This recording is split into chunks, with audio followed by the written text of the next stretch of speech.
Hello students, आज के इस इलेक्ट्रोकेमिस्ट्री के वीडियो लेक्चर में हम बात करने जा रहे हैं इलेक्ट्रिसिटी कंडक्शन के बारे में। जैसे कि इंट्रोडक्टरी वीडियो में मैंने आपको बताया था कि हम लोग इलेक्ट्रोलिटिक सेल के अंदर स्टडी करते हैं कि कैसे करंट देने पर इलेक्ट्रोलिसिस प्रोसेस चलता है और उस इलेक्ट्रोलिसिस प्रोसेस के बाद किस तरीके से कंडक्शन स्टार्ट होती है सॉल्यूशन के अंदर। आज हम लोग उसी कंडीशन को फॉलो करेंगे, लेकिन इससे पहले मैं आपको एक चीज बता देता हूँ स्टूडेंट्स कि इलेक्ट्रोलिसिस प्रोसेस के दौरान उसका जो क्वालिटेटिव एनालिसिस है which is called product of electrolysis, उस टॉपिक के बारे में अभी हमने उसको होल्ड पर डाला हुआ है। उसका रीजन है कि उस टॉपिक को समझने से पहले आपको पता होना चाहिए इलेक्ट्रोकेमिकल सीरीज के बारे में। तो वो एक ऐसा टॉपिक है इंडिविजुअली जो कि आप लोग जब इलेक्ट्रोकेमिकल सेल पढ़ लोगे तो ज्यादा अच्छे से समझ में आएगा। तो फिलहाल अभी उस टॉपिक को होल्ड पर डालते हुए उसको हम आगे कवर अप करेंगे, लेकिन फिलहाल आज हम डिस्कशन कर रहे हैं कि जिस इलेक्ट्रोलिटिक सॉल्यूशन के अंदर कंडक्शन चल रही होती है उस सॉल्यूशन के अंदर कंडक्शन को कैसे कंट्रोल करा जाए और उस कंडक्शन के साथ कैसे कैसे उसको स्टडी करते हैं और कैसे कैसे प्रॉपर्टीज कह लीजिए एसोसिएट होती है उसके साथ, आज हम बात कर रहे हैं उसके बारे में।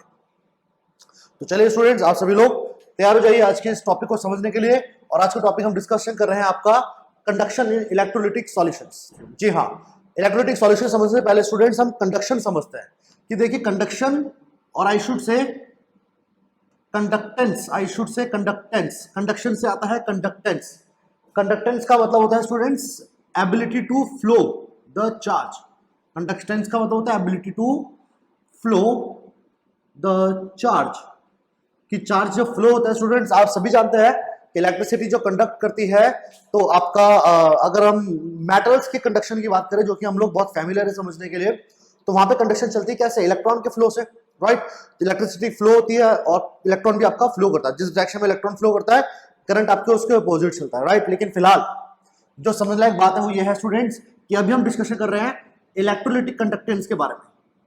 तो इलेक्ट्रोलिटिक कंडक्टेंस को थोड़ा बेटर पिक्चर समझने के लिए, उसको थोड़ा अच्छी अंडरस्टैंडिंग के लिए हम पहले उसके कंपैरिजन को समझते हैं किसके साथ, आपकी इलेक्ट्रोलिटिक कंडक्टेंस के साथ। किसके साथ स्टूडेंट्स, आपकी इलेक्ट्रोलिटिक कंडक्टेंस के साथ उसके पहले हम कंपैरिजन को समझते हैं कि ये क्या होती है दोनों चीजें और इनको कैसे हम स्टडी करते हैं, क्या फर्क है एक्चुअली इसके अंदर, राइट। ये बहुत कॉमन है, लेकिन आज ये जो चीज हम पढ़ने जा रहे हैं इसको थोड़ा समझने में आपको टाइम लगेगा। इवन काफी स्टूडेंट्स तो हो सकता है थोड़ा उनको पिक करने में दिक्कत भी आए। ऐसा मैं इसलिए बोल रहा हूं क्योंकि आज इसकी इलेक्ट्रोलिटिक कंडक्टेंस को समझने के लिए हमें काफी नई चीजें समझनी भी पड़ेगी, राइट। तो फिलहाल समझते हैं कि क्या होता है ये जो डिफरेंसेस स्टूडेंट्स, मैंने आपके सामने दो डिफरेंसेस लिखे हुए हैं। इन डिफरेंसेस को हम लोग जानेंगे चार बेसिस के ऊपर। इनको हम डिस्कशन करेंगे चार बेसिस के ऊपर। पहला आपका आ जाता है चार्ज कैरियर। पहला आपका आ जाता है स्टूडेंट्स चार्ज कैरियर, कि चार्ज को कैरी कौन करेगा। दूसरा हमारा आ जाता है कह लीजिए आपकी चेंजेस की, और आई शुड से केमिकल चेंजेस ना बात करके हम बात करते हैं स्टूडेंट्स आपके केमिकल चेंज के बारे में, कि क्या क्यों केमिकल चेंज आता है कि नहीं आता है इन दोनों के अंदर। दूसरा हमारा जो आ जाता है student third one is your resistance, the most important one, कि रेजिस्टेंस आया तो कहां से आया।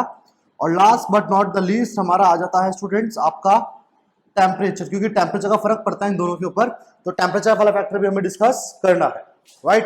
तो चलिए फटाफट से टाइम ना वेस्ट करते देखते हैं मेटालिक कंडक्टेंस। मेटालिक कंडक्टेंस का मतलब है स्टूडेंट्स कि इलेक्ट्रिकल वायर में जो कंडक्शन चल रही है वो कंडक्शन कैसे चल रही है और किस बेसिस पे चल रही होती है, राइट। तो जैसे कि आप लोग जानते हैं स्टूडेंट, मेटालिक कंडक्शन में जो चार्ज कैरियर्स होते हैं वो होते हैं आप लोगों के फ्री मोबिलाइज इलेक्ट्रॉन्स। जी हाँ, आपके फ्री मोबिलाइज इलेक्ट्रॉन्स जो होते हैं वो यहां पर आपके चार्ज कैरियर काम करते हैं।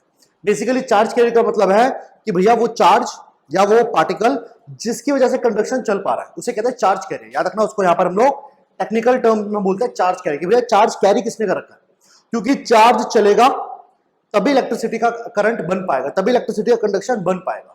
तो वो जो चार्ज चल रहा है उसको कैरी कौन कर रहा है, उसको किस चीज के थ्रू उसको हम चला रहे हैं, उसे कहते हैं यहाँ पे स्टूडेंट्स हम लोग आपका चार्ज कैरियर। तो मेटालिक कंडक्शन में आप सब लोग जानते हैं कि free mobilize electron charge carrier होते हैं, लेकिन आपके इलेक्ट्रोलिटिक कंडक्शन में स्टूडेंट्स आपका सॉल्यूशन के अंदर, क्योंकि सॉल्यूशन की बात हो रही है यहां पर स्टूडेंट्स हम बात करते हैं माइग्रेशन ऑफ आयंस के अंदर। यहां पर जो आपका कंडक्शन चल रही होती है स्टूडेंट, वो चल रही होती है आपके माइग्रेशन ऑफ आयंस के अंदर, कि आयंस आपके माइग्रेट कर रहे होते हैं। आयंस आपके क्या हो रहे होते हैं, माइग्रेट कर रहे होते हैं। कौन से आयंस, कटायन अनायन। इलेक्ट्रोलिसिस प्रोसेस के दौरान मैंने आपको बताया था कि भैया आपका इलेक्ट्रोलिसिस प्रोसेस में इलेक्ट्रोलाइट ब्रेक होता है कटायन और अनायन। कटायन आयन में जो ब्रेक होगा तो सॉल्यूशन में अब कटायन भी प्रेजेंट है, अनायन भी प्रेजेंट है, तो ये यहां पर चार्ज को कैरी कर रहे होते हैं। तो याद रखिएगा इलेक्ट्रोलाइटिक कंडक्शन के अंदर हमारा जो चार्ज कैरियर्स होते हैं वो आपके क्या होते हैं, कटायन और अनायन। आपके माइग्रेशन का मतलब है एक जगह से दूसरी जगह पे चलना, तो यहाँ पर आपके माइग्रेशन ऑफ आयंस के ऊपर डिपेंड करता है हमारा इलेक्ट्रिक कंडक्शन कि जो कंडक्शन चल रहा है वो सॉल्यूशन में जो आयंस प्रेजेंट है जब वो एक जगह से दूसरी जगह फ्लो करेंगे तो वहां पे हमको कंडक्शन देखने को मिलेगा, राइट। केमिकल चेंज की बात करी जाए तो स्टूडेंट्स आप सब लोग जानते हैं कि there will be no chemical change in metallic conductance. Metallic conduction, जब मेटालिक वायर्स या मेटालिक सब्सटेंसेस कंडक्शन लेते हैं तो उनके केमिकल सब्सटेंस या उनके केमिकल कंपोजिशन में कोई चेंज देखने को नहीं मिलता, there will be no change. लेकिन इलेक्ट्रोलाइटिक कंडक्टेंस की अगर हम बात करें स्टूडेंट तो there is a decomposition of electrolyte into its constituent ions, into its constituent ions, yes। तो यहां पर क्या होता है स्टूडेंट्स, आपका केमिकल चेंज देखने को मिलता है। और केमिकल चेंज भी कैसा, जैसे हम लोग जानते हैं इलेक्ट्रोलिसिस में आपका इलेक्ट्रोलाइट ब्रेक हो जाता है और ब्रेक होकर वो क्या देता है आपको, कटायन और अनायन। क्या देता है स्टूडेंट्स आपको, कटायन और अनायन। तो ये जो कटायन अनायन का जनरेशन है थ्रू डिकम्पोजिशन ऑफ इलेक्ट्रोलाइट, ये एक तरीके का मान के चलिए केमिकल चेंज होता है। तो केमिकल चेंज यहां पर आने को देखने को मिल सकता है आप लोगों को, लेकिन मेटालिक कंडक्शन में केमिकल चेंज जैसी कोई चीज देखने को नहीं मिलती, राइट। रेजिस्टेंस की अगर हम बात करें तो रेजिस्टेंस यहां पर याद रखिएगा, यहां पर रेजिस्टेंस आता है ड्यू टू वाइब्रेटिंग कर्नल्स। आपके कर्नल्स बता देता हूं मैं जिनको नहीं पता स्टूडेंट्स, कर्नल्स बेसिकली होते हैं कि मान के चलिए स्टूडेंट्स आपके मेटल के अंदर जब electron, free mobilize electron flow करने के लिए एटम को छोड़ता है, तो याद रखिएगा एटम ने जब इलेक्ट्रॉन छोड़ा तो इलेक्ट्रॉन छोड़ने के बाद जो स्टूडेंट्स आपका बचा कुचा एटम रह जाता है जिसको हम लोग पॉजिटिव आयन भी बोल सकते हैं, ठीक है। क्योंकि हम सब लोग जानते हैं students metals are electropositive, that means metal के एटम के पास क्षमता होती है कि वो अपने वैलेंस इलेक्ट्रॉन को बहुत आराम से कह लीजिए रिलीज कर सकते हैं, राइट। और रिलीज करने की वजह से उनको हम लोग नाम दे देते हैं फ्री मोबिलाइज इलेक्ट्रॉन। लेकिन याद रखना ऐसा नहीं होता कि मेटल अपने सारे इलेक्ट्रॉन लूज कर दे, ऐसा नहीं होता कि मेटल आपके सारे इलेक्ट्रॉन लूज करते, वो सारे नहीं, सिर्फ वैलेंस इलेक्ट्रॉन जिनको वो आराम से लूज कर सकता है सिर्फ उन्हीं को रिलीज करता है जिन्हें फ्री मोबिलाइज इलेक्ट्रॉन बोलते हैं, लेकिन काफी इलेक्ट्रॉन उसके पास रह जाते हैं। तो याद रखिएगा जब एक मेटल एटम अपना एक इलेक्ट्रॉन लूज कर देता है और जब बचा कुचा उसके पास रह जाते हैं इलेक्ट्रॉन्स और न्यूक्लियस के अंदर जो एटॉमिक स्ट्रक्चर जिसके बाद बचा कुचा रह जाता है, उसी को स्टूडेंट्स हम क्या बुलाते हैं, कर्नल। क्या बोलते हैं उसको हम लोग, कर्नल। तो कर्नल को अगर मैं आप लोगों को लेमन भाषा में समझाना चाहूं तो कर्नल बेसिकली क्या है कि मान के चलो एक एटम में से उसके वैलेंस इलेक्ट्रॉन या फ्री मोबिलाइज इलेक्ट्रॉन निकाल दो और जो बचा कुचा रह जाता है पीछे, जो रेजिड्यू रह जाता है पीछे, वो आपका क्या कहलाता है स्टूडेंट्स, कर्नल। वाइब्रेटिंग का मतलब क्या है स्टूडेंट्स कि कर्नल जब इलेक्ट्रॉन लूज करता है तो कर्नल के पास एनर्जी होती है, ठीक है, इलेक्ट्रिकल एनर्जी हम दे रहे होता था, ये कंडीशन हो सके। कर्नल उस एनर्जी को लेके खाली इलेक्ट्रॉन को फ्लो नहीं कराना और कोशिश करता है, खुद भी कोशिश करता है फ्लो होने की। लेकिन आप जानते हैं कि मेटल्स आर सॉलिड और solids have definite shape and definite volume. तो वहां पर क्या होता है स्टूडेंट्स कि आपका कर्नल कोशिश तो कर रहा है मूव करने की, लेकिन सॉलिड स्टेट में पार्टिकल मूव नहीं कर सकते अपनी जगह पे, जो आपकी कांस्टेंट पार्टिकल है इट कैन नॉट मूव। तो वहां पे अपनी कर्नल अपनी जगह पे बना ही क्या करता है, वाइब्रेट करता रहता है, कोशिश करता रहता है मूव करने की पर मूव कर नहीं पाता। इसलिए मैंने यहां पर वाइब्रेटिंग कर्नल लिखा हुआ है कि भैया यहाँ पे जो चार्ज आ रहा है वो वाइब्रेटिंग कर्नल्स की वजह से आ रहा है।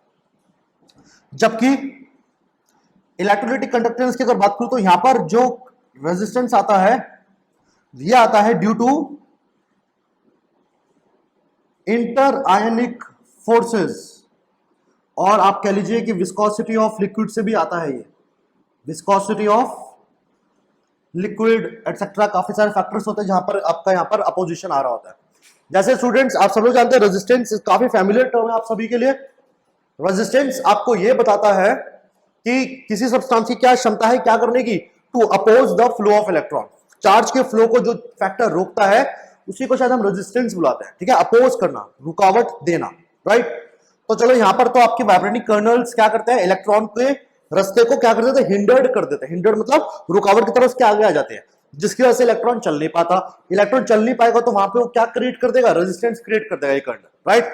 लेकिन अगर मैं सॉल्यूशंस की बात करूं स्टूडेंट्स, तो इलेक्ट्रोलाइटिक सेल या इलेक्ट्रोलाइटिक सॉल्यूशंस में आपको क्या होता है, देखिए कटायन और अनायन, हमारा जो इलेक्ट्रोलाइटिक सेल के अंदर इलेक्ट्रोलिसिस चलता है तो उसमें हमारे इलेक्ट्रोलिसिस में कटायन आयन में सब्सटेंस ब्रेक होता है, बिल्कुल सही। अब होगा क्या, कटायन और अनायन जब कंडक्शन के लिए फ्लो कर रहे होंगे तो कहीं ना कहीं देख सकते हैं आप कि ये दोनों अपोजिटली चार्ज्ड है। कहने को ये ब्रेक हो चुके हैं लेकिन दोनों दोनों है तो सॉल्यूशन में ही है, तो सॉल्यूशन में प्रेजेंट तो सॉल्यूशन में ही है ना। तो सॉल्यूशन में होने की वजह से क्या होगा, सॉल्यूशन में होने की वजह से अब कहीं ना कहीं इनके बीच में भी थोड़ा बहुत अट्रैक्शन फोर्स तो रहेगा कि नहीं रहेगा, बिल्कुल रहेगा। So there is a kind of a collision के बीच में अभी भी एक अट्रैक्शन फोर्स है, और ऐसा फोर्स जो कटायन और अनायन के बीच में रह रहा है उसको यहां पर हम नाम ले रहे हैं इंटर आयनिक फोर्सेस। इंटर आयनिक का मतलब आयंस के अंदर जो फोर्स है उनके बीच में। अब इसको आप ऐसे भी समझ सकते हो कि सॉल्यूट सॉल्वेंट के बीच में कैसा फोर्स है, सॉल्यूट ये क्योंकि ये आपके मान के चलो कि इलेक्ट्रोलाइट के ही आयंस है तो इनके बीच का कैसा अट्रैक्शन फोर्स होगा।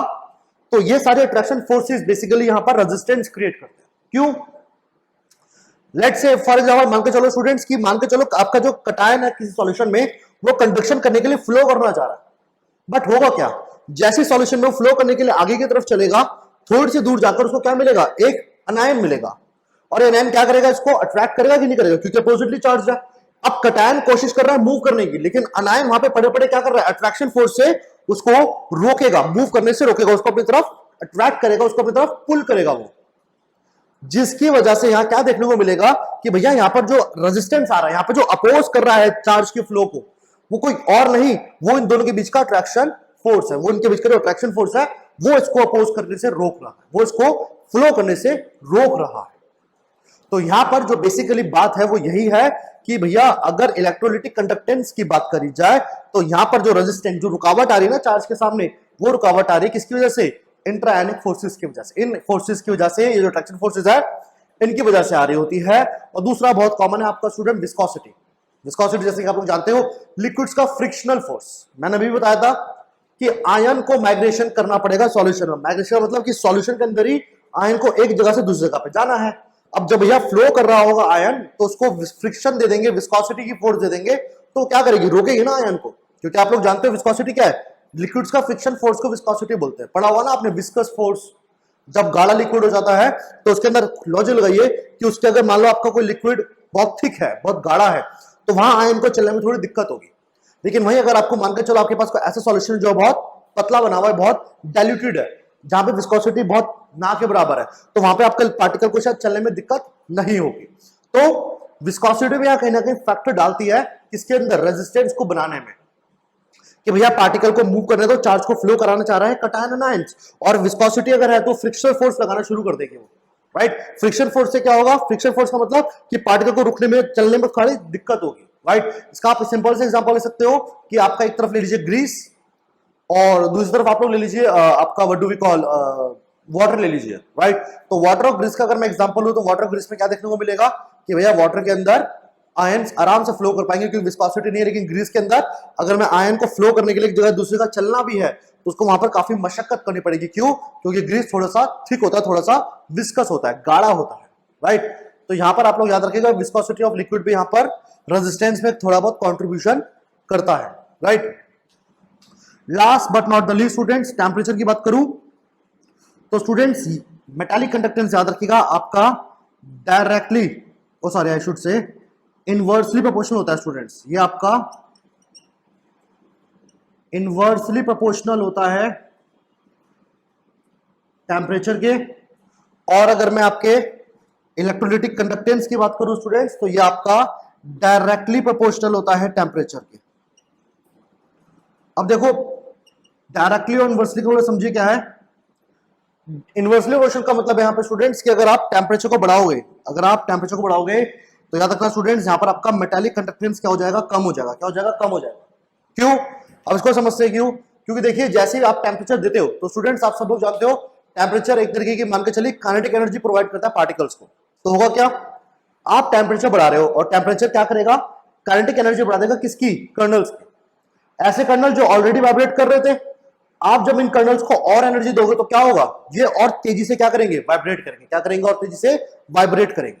और जितनी तेजी से ये वाइब्रेट करेंगे कहीं ना कहीं आपके इलेक्ट्रॉन को फ्लो करने में उनकी दिक्कत देते रहेंगे, उनको कहीं ना कहीं जाने से रोकेंगे, हिंडर्ड करेंगे, उनके रास्ते के अंदर क्या करेंगे, हर्डल क्रिएट करेंगे, रुकावट क्रिएट करेंगे, राइट। तो क्या हो रहा है यहां पर कि अगर हम टेम्परेचर बढ़ा रहे हैं तो वाइब्रेशंस बहुत ज्यादा बढ़ जाती है कर्नल्स की, जिसकी वजह से ऑटोमेटिकली कंडक्शन यानी कि इलेक्ट्रॉन को फ्लो करने में दिक्कत आएगी, तो ऑटोमेटिकली कंडक्शन क्या हो जाएगा आपका, कम हो जाएगा। क्या हो जाएगा, कम। तो याद रखना, अगर मैं टेम्परेचर की बात करूं मेटालिक कंडक्टेंस में, तो टेम्परेचर बढ़ाने पर आपका what do we call metallic conductance कम हो जाता है। लेकिन यहां पर अगर हम बात करें तो ये डायरेक्टली प्रोपोर्शनल होता है। क्यों? क्योंकि स्टूडेंट्स सिंपल सा लॉजिक है, टेम्परेचर बढ़ाओगे तो टेम्परेचर से काइनेटिक एनर्जी, जैसे मैंने पढ़ाया था कि पार्टिकल्स के पास काइनेटिक एनर्जी बढ़ जाएगी, यानी पार्टिकल अब बहुत ज्यादा कोशिश करेगा, उसके पास क्षमता आ जाएगी क्या करने की, फ्लो करने की, मूव करने की। उससे क्या होगा, जब पार्टिकल आराम से मूव कर पाएगा तो शायद इस अट्रैक्शन फोर्स को तोड़ देगा वो, या इस अट्रैक्शन फोर्स को बोल लीजिए आप लोग कि इसको ओवरकम कर लेगा आराम से। अब कटायन आयन मूव कर रहे हैं सॉल्यूशन में, आपने उसको दे दिया एनर्जी, तो वही कटायन आयन बहुत तेजी से मूव करेंगे और उनके बीच का जो अट्रैक्शन फोर्स होगा अब वो इतना ज्यादा सिग्निफिकेंटली फर्क नहीं डालेगा उनके मूव करने को ऊपर, क्योंकि अगर वो मूव कर पाएंगे, आयंस अगर जितने आराम से मूव करेंगे कंडक्शन भी उतना ही ज्यादा होगा। अगर माइग्रेशन ऑफ आयंस यानी कि आयंस अगर आराम से मूव कर रहे हैं तो कंडक्शन ज्यादा, अगर आयन बहुत धीरे धीरे मूव कर रहे हैं, बड़ी मुश्किल से मूव कर रहे हैं, तो कंडक्शन कम। हम ये बोल सकते हैं यहां पर, क्योंकि ये वाला कंडक्शन माइग्रेशन ऑफ आयंस पे टिका हुआ है, ये इस पे डिपेंड करता है। सो माइग्रेशन ऑफ आयंस का जो मोशन है, आयंस जो मूव कर रहे हैं आपके सॉल्यूशन में, उन पे कहीं ना कहीं डिपेंड कर रहा है आपका ये वाला कंडक्शन। तो टेम्परेचर बढ़ाने से क्या होगा, आयन और जल्दी जल्दी मूव कर पाएंगे, क्योंकि उनके बीच का ट्रैक्शन फोर्स वीक हो जाएगा टेम्परेचर बढ़ाने पर, क्योंकि काइनेटिक एनर्जी आ चुकी होगी उनके पास, राइट। और अगर एनर्जी आ जाएगी तो वहां पे पार्टिकल आराम से मूव कर पाएगा, और अगर आराम से मूव कर पाएगा तो इन दैट केस आपकी कंडक्शन बढ़ जाएगी। इसलिए मैंने यहाँ पे लिख रखा है डायरेक्टली प्रोपोर्शनल। डायरेक्टली प्रोपोर्शनल मतलब है कि अगर यहाँ पर आप लोग टेम्परेचर बढ़ाएंगे तो आपका इलेक्ट्रोलाइटिक कंडक्टेंस भी क्या हो जाएगा, बढ़ जाएगा। टेम्परेचर बढ़ाने पर ये कंडक्शन बढ़ जाता है, लेकिन यहां पर याद रखना टेम्परेचर बढ़ाने पर कम हो जाता है, राइट। तो यहां पर आप लोगों को समझ में आया होगा कि कैसे हम लोग डिफाइन करते हैं डिफरेंसेस किसके बीच में, मेटालिक कंडक्टेंस और इलेक्ट्रोलाइटिक कंडक्टेंस के बीच में। अब देखिए कंसेप्ट को हम बिल्ड करेंगे स्टेप बाय स्टेप। कैसे? इस कंडक्टेंस को हम जानते थे, इसको पढ़ते आ रहे हैं हम लोग बचपन से, कुछ नया नहीं है। इसका जब मैंने कंपैरिजन करा इस कंडक्टेंस से तो काफी हद तक चीजें क्लियर हुई कि हाँ भैया ये किस कंडक्शन की बात हो रही है, राइट। अब इस कंडक्टेंस को और फर्दर अच्छे से समझने के लिए फिलहाल कुछ और दो तीन चीजें आपको पता होनी चाहिए, लेकिन उससे पहले स्टूडेंट्स आप लोग इसको कॉपी कर लीजिएगा। इसे आप लोग कॉपी कर लीजिए, फिर मैं इसको रब कर दूंगा। फाइन जी, तो हटा दे इसको स्टूडेंट्स, हटा दिया जाए। चलिए इसको हटा देते हैं और आगे देखते हैं।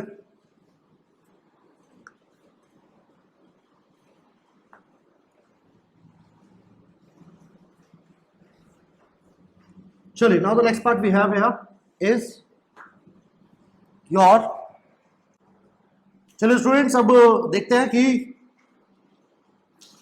इलेक्ट्रोलाइटिक कंडक्टेंस में हम किस बेसिस पे बात करेंगे। तो ध्यान रखिएगा सब लोग कि यहां पर हम बात कर रहे हैं, मान के चलो आपके पास एक क्यूब है, ध्यान सुनेगा।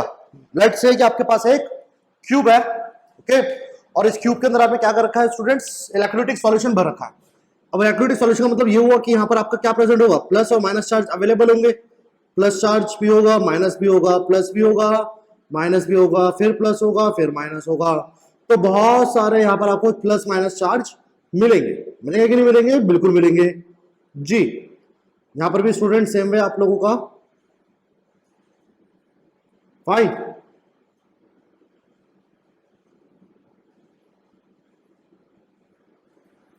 जी। तो ये सारे आपके आयंस प्रेजेंट होंगे यहाँ पर, आपके सारा आपका क्यूब ये भरा हुआ है और इसके अंदर आपका स्टूडेंट्स इलेक्ट्रोलाइटिक सॉल्यूशन भरा हुआ है। लेट्स अब है क्या, इस क्यूब के अंदर हम लोग जो आपकी लेंथ लेकर चल रहे हैं स्टूडेंट, ध्यान सुनेगा, 1 सेंटीमीटर, आपकी ब्रेड्थ भी 1 सेंटीमीटर होगी यहाँ पर, और हम 1 सेंटीमीटर की ही हाइट भी लेकर चल रहे हैं। सो स्टूडेंट्स लेट्स से कि इस क्यूब का अगर मैं आपसे वॉल्यूम निकालने के लिए बोलूं, इट्स अ क्यूब, सारी साइड सेम है। अगर आप इसका वॉल्यूम निकालेंगे स्टूडेंट तो इसका वॉल्यूम आएगा 1 सेंटीमीटर क्यूब। कितना आएगा वॉल्यूम इसका? 1 सेंटीमीटर क्यूब, राइट। और आप लोग जानते हैं स्टूडेंट्स कि आपका 1 सेंटीमीटर क्यूब जो होता है स्टूडेंट वो 1 ml के इक्वल होता है, पता होना चाहिए आपको यूनिट कन्वर्जन। और 1 डेसीमीटर क्यूब याद रखिएगा स्टूडेंट्स 1 लीटर के इक्वल होता है। और आपका स्टूडेंट याद रखिएगा 1 मीटर क्यूब जो होता है स्टूडेंट वो आपका 1000 लीटर के इक्वल होता है, it is equal to 1000 litres, right. तो ये यूनिट कन्वर्जन वॉल्यूम का आप लोग याद रखिएगा, आज बहुत काम आएगा ये, फाइन। इसके अलावा मैं आपको जो बताना चाहता हूं स्टूडेंट वो यही है कि अभी हम लोग जो कंडक्शन को एक्सप्लेन करने जा रहे हैं वो कंडक्शन हम एक्सप्लेनेशन देंगे उसका किसके बेसिस पे कि एक क्यूब है मान के चलो, उस क्यूब के अंदर हमने सॉल्यूशन भर रखा है आपका इलेक्ट्रोलिटिक सॉल्यूशन, राइट। और होगा क्या, अभी सॉल्यूशन में मान के चलो कंडक्शन चल रही है, मान के चलो आपने इसको बैटरी से जोड़ा हुआ है, एक पॉजिटिव है और आपको दूसरा एक नेगेटिव है, राइट, और कंडक्शन चल रही है। तो स्टूडेंट अब इसके अंदर जो इलेक्ट्रोलिटिक कंडक्शन चल रही है उसमें जो आपका आयन मूव कर रहा है वो आयन कैसे मूव करेगा, उसको रेजिस्टेंस कितना मिलेगा, कितनी आराम से वो मूव करेगा, कितना डिस्टेंस, याद रखिएगा जो मैं टर्म्स बता रहा हूं ये टर्म्स पे मैं दोबारा आऊंगा, अभी थोड़ी देर में वीडियो लेक्चर में इन टर्म्स से हम दोबारा आके डिस्कशन करेंगे, लेकिन वहां तक जाने से पहले दिमाग में पिक्चर लेके चलते कि भैया पिक्चर क्या चल रही है, क्योंकि जब तो दिमाग में किसी कंसेप्ट की पिक्चर ना बने ना तब तक उस कंसेप्ट पर कमांड नहीं बन सकती। तो पहले पिक्चर क्रिएट कर लो कि भैया किस बारे में बात होने वाली है, फिर उसके बाद हम आगे कंसेप्ट पर कमांड बनाएंगे। तो पिक्चर है कुछ ऐसी कि भैया एक क्यूब है 1 सेंटीमीटर लेंथ ब्रेड्थ और हाइट का, वॉल्यूम उसका बनेगा हमारे पास 1 सेंटीमीटर क्यूब मतलब 1 ml सॉल्यूशन की मैं बात कर रहा हूं यहाँ पे, ठीक है। इलेक्ट्रोलाइट का सॉल्यूशन है, कंडक्शन दूंगा तो आयन मूव करेंगे इसके अंदर, इस सॉल्यूशन में आयन मूव करेंगे, राइट। और अब आयन मूव करेगा तो कंडक्शन कितना आएगा, रेजिस्टेंस कितना आएगा, कितना उसको डिस्टेंस ट्रैवल करना है, कितना एरिया वगैरह, ये सब डिस्कशन करने जा रहे हैं, राइट। तो स्टूडेंट्स ये आपको पता होना चाहिए कि हम यहाँ पे क्यूबिकल वॉल्यूम को लेकर के, क्योंकि वॉल्यूम यहाँ पर आगे जाकर डिस्कशन होगा, वॉल्यूम के बारे में बहुत इंपॉर्टेंट है ये, तो वॉल्यूम पे थोड़ा आप लोग खासा ध्यान रखिएगा। मैं फिर से बोल रहा हूँ वॉल्यूम पे आप लोग थोड़ा खासा ध्यान रखना और इस पिक्चर को दिमाग में रखना, इस पिक्चर में मैं दोबारा तुमको लेकर के आऊंगा थोड़ी देर, राइट। चलिए फिलहाल इसको हटा देते हैं और अब हम डिस्कशन करते हैं स्टूडेंट्स आपका सबसे पहले कंडक्टेंस के बारे में। जी हाँ, सबसे पहले हम बात करते हैं स्टूडेंट्स कंडक्टेंस के बारे में। इसका सिंबल स्टूडेंट्स जी होता है। और देखिए कंडक्टेंस क्या होता है, ध्यान सुनेगा। Conductance is nothing, it is the reciprocal of resistance. Students याद रखिएगा क्या है, रेसिप्रोकल है किसका, रेजिस्टेंस का। आप सब लोग जानते हैं स्टूडेंट कंडक्टेंस का मतलब होता है एबिलिटी, थोड़ी देर पहले बताया था मैंने, ability to flow the charge, to flow charge, charge को फ्लो कराने की जो एबिलिटी होती है स्टूडेंट उसको हम बुलाते हैं कंडक्टेंस। क्या बुलाते हैं उसको स्टूडेंट सब लोग, आपका कंडक्टेंस, राइट। रेजिस्टेंस इसका रेसिप्रोकल होता है। रेजिस्टेंस स्टूडेंट्स का क्या होता है, रेसिप्रोकल होता है। Now what do mean by reciprocal students, reciprocal का मतलब यह है कि कंडक्टेंस अगर बात करता है चार्ज के फ्लो की, तो रेजिस्टेंस बात करता है चार्ज को अपोज के फ्लो को अपोज करने की, उसको रोकने की। तो याद रखिएगा रेजिस्टेंस होता है कि टेंडेंसी और ability to oppose the flow of charge, वो क्षमता एक मीडियम की है, एक सब्सटेंस की कह लीजिए आप, कि भैया जो चार्ज फ्लो कर रहा है, जो इलेक्ट्रिसिटी कंडक्शन चल रहा है, उसको जो अपोजिशन मिल रहा होता है, उसको जो रोक रहा होता है उस फ्लो को, चार्ज को, उसे स्टूडेंट्स हम क्या बुलाते हैं, रेजिस्टेंस। क्या बुलाते हैं उसको, रेजिस्टेंस। और याद रखिएगा हर एक सेल के अंदर हमेशा हम लोग जो डिफाइन करते हैं वो एक रेजिस्टेंस से डिफाइन करते हैं।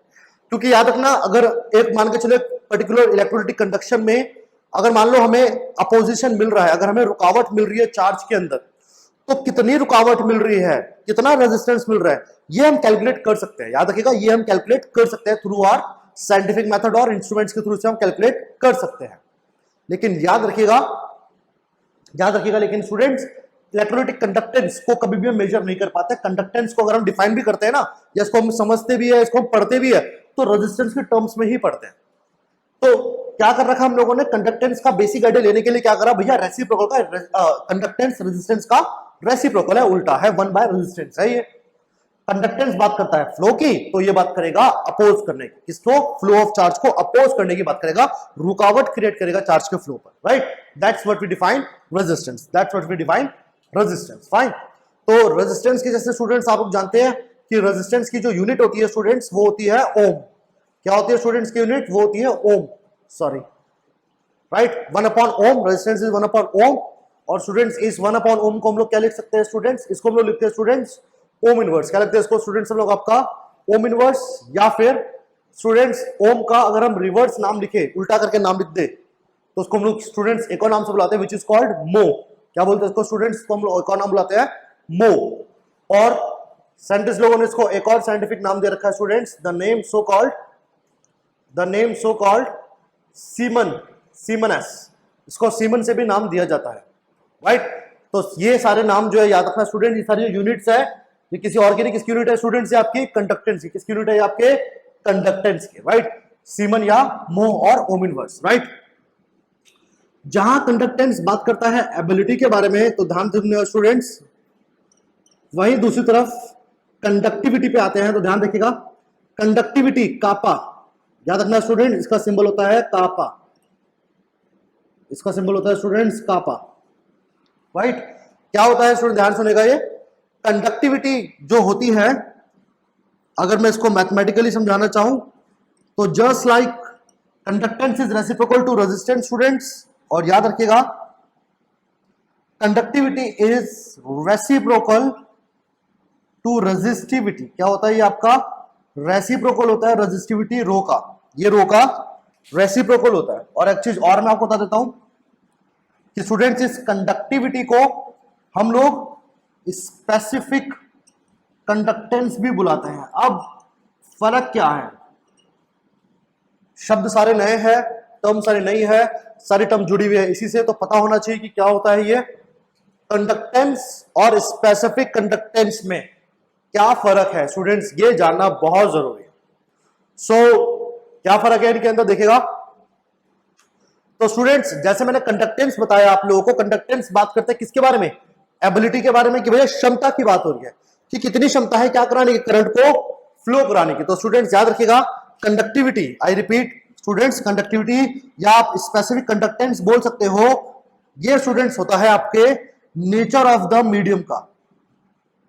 ये डिफाइन करता है स्टूडेंट्स आपका नेचर ऑफ द मीडियम, कि हमारे पास जो सॉल्यूशन प्रेजेंट है उस सॉल्यूशन का कैसा नेचर है, कंडक्शन देगा भी कि नहीं देगा, राइट? अगर देगा तो कितना देगा, ज्यादा देगा कि कम देगा, कम करंट देने पर ज्यादा वैल्यू मिल रही है कितना, मतलब बेसिकली नेचर को डिफाइन करता है। याद रखिएगा मीडियम के नेचर को डिफाइन करता है।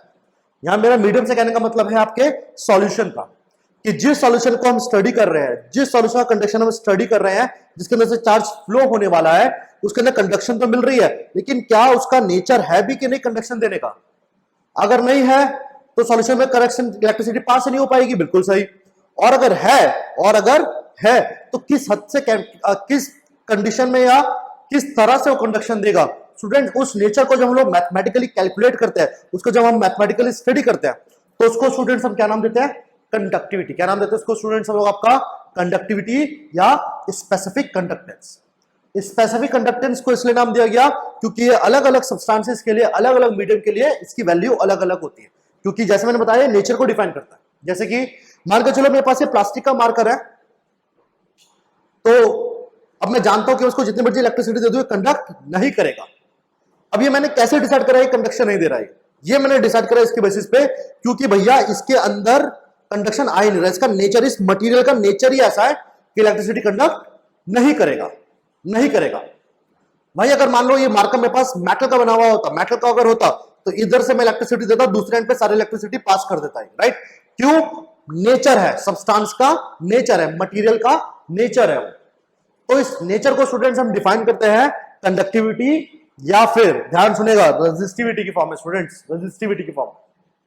तो याद रखिएगा रेजिस्टेंस और रेजिस्टिविटी, फिजिक्स में दो टर्म आप लोग डिटेल में पढ़ते भी है, पता भी होगा आप लोगों को कि रेजिस्टिविटी ऑफ अ सब्सटेंस। याद रखना, अगर मैं फिजिक्स के टर्म्स में आपको बताना चाहूं तो एक मेटल के अंदर कितनी रेजिस्टिविटी है या एक मीडियम में कितनी रेजिस्टिविटी है, ये उसका नेचर रिप्रेजेंट करती है। रेजिस्टिविटी उसके नेचर को डिफाइन करती है कि उसका नेचर कैसा है, क्या करने का, कंडक्शन देने का, देगा कि नहीं देगा। जैसे कि अगर मेरे पास मान लो एक वुडन वो है, मान लो मेरे पास एक वुडन स्टिक है, तो लकड़ी की मेरे पास डंडी है, स्टिक है मेरे पास एक, अब मैं जानता हूं उसको जितना मर्जी इलेक्ट्रिसिटी दे दूं कंडक्शन नहीं देगा। क्यों नहीं देगा?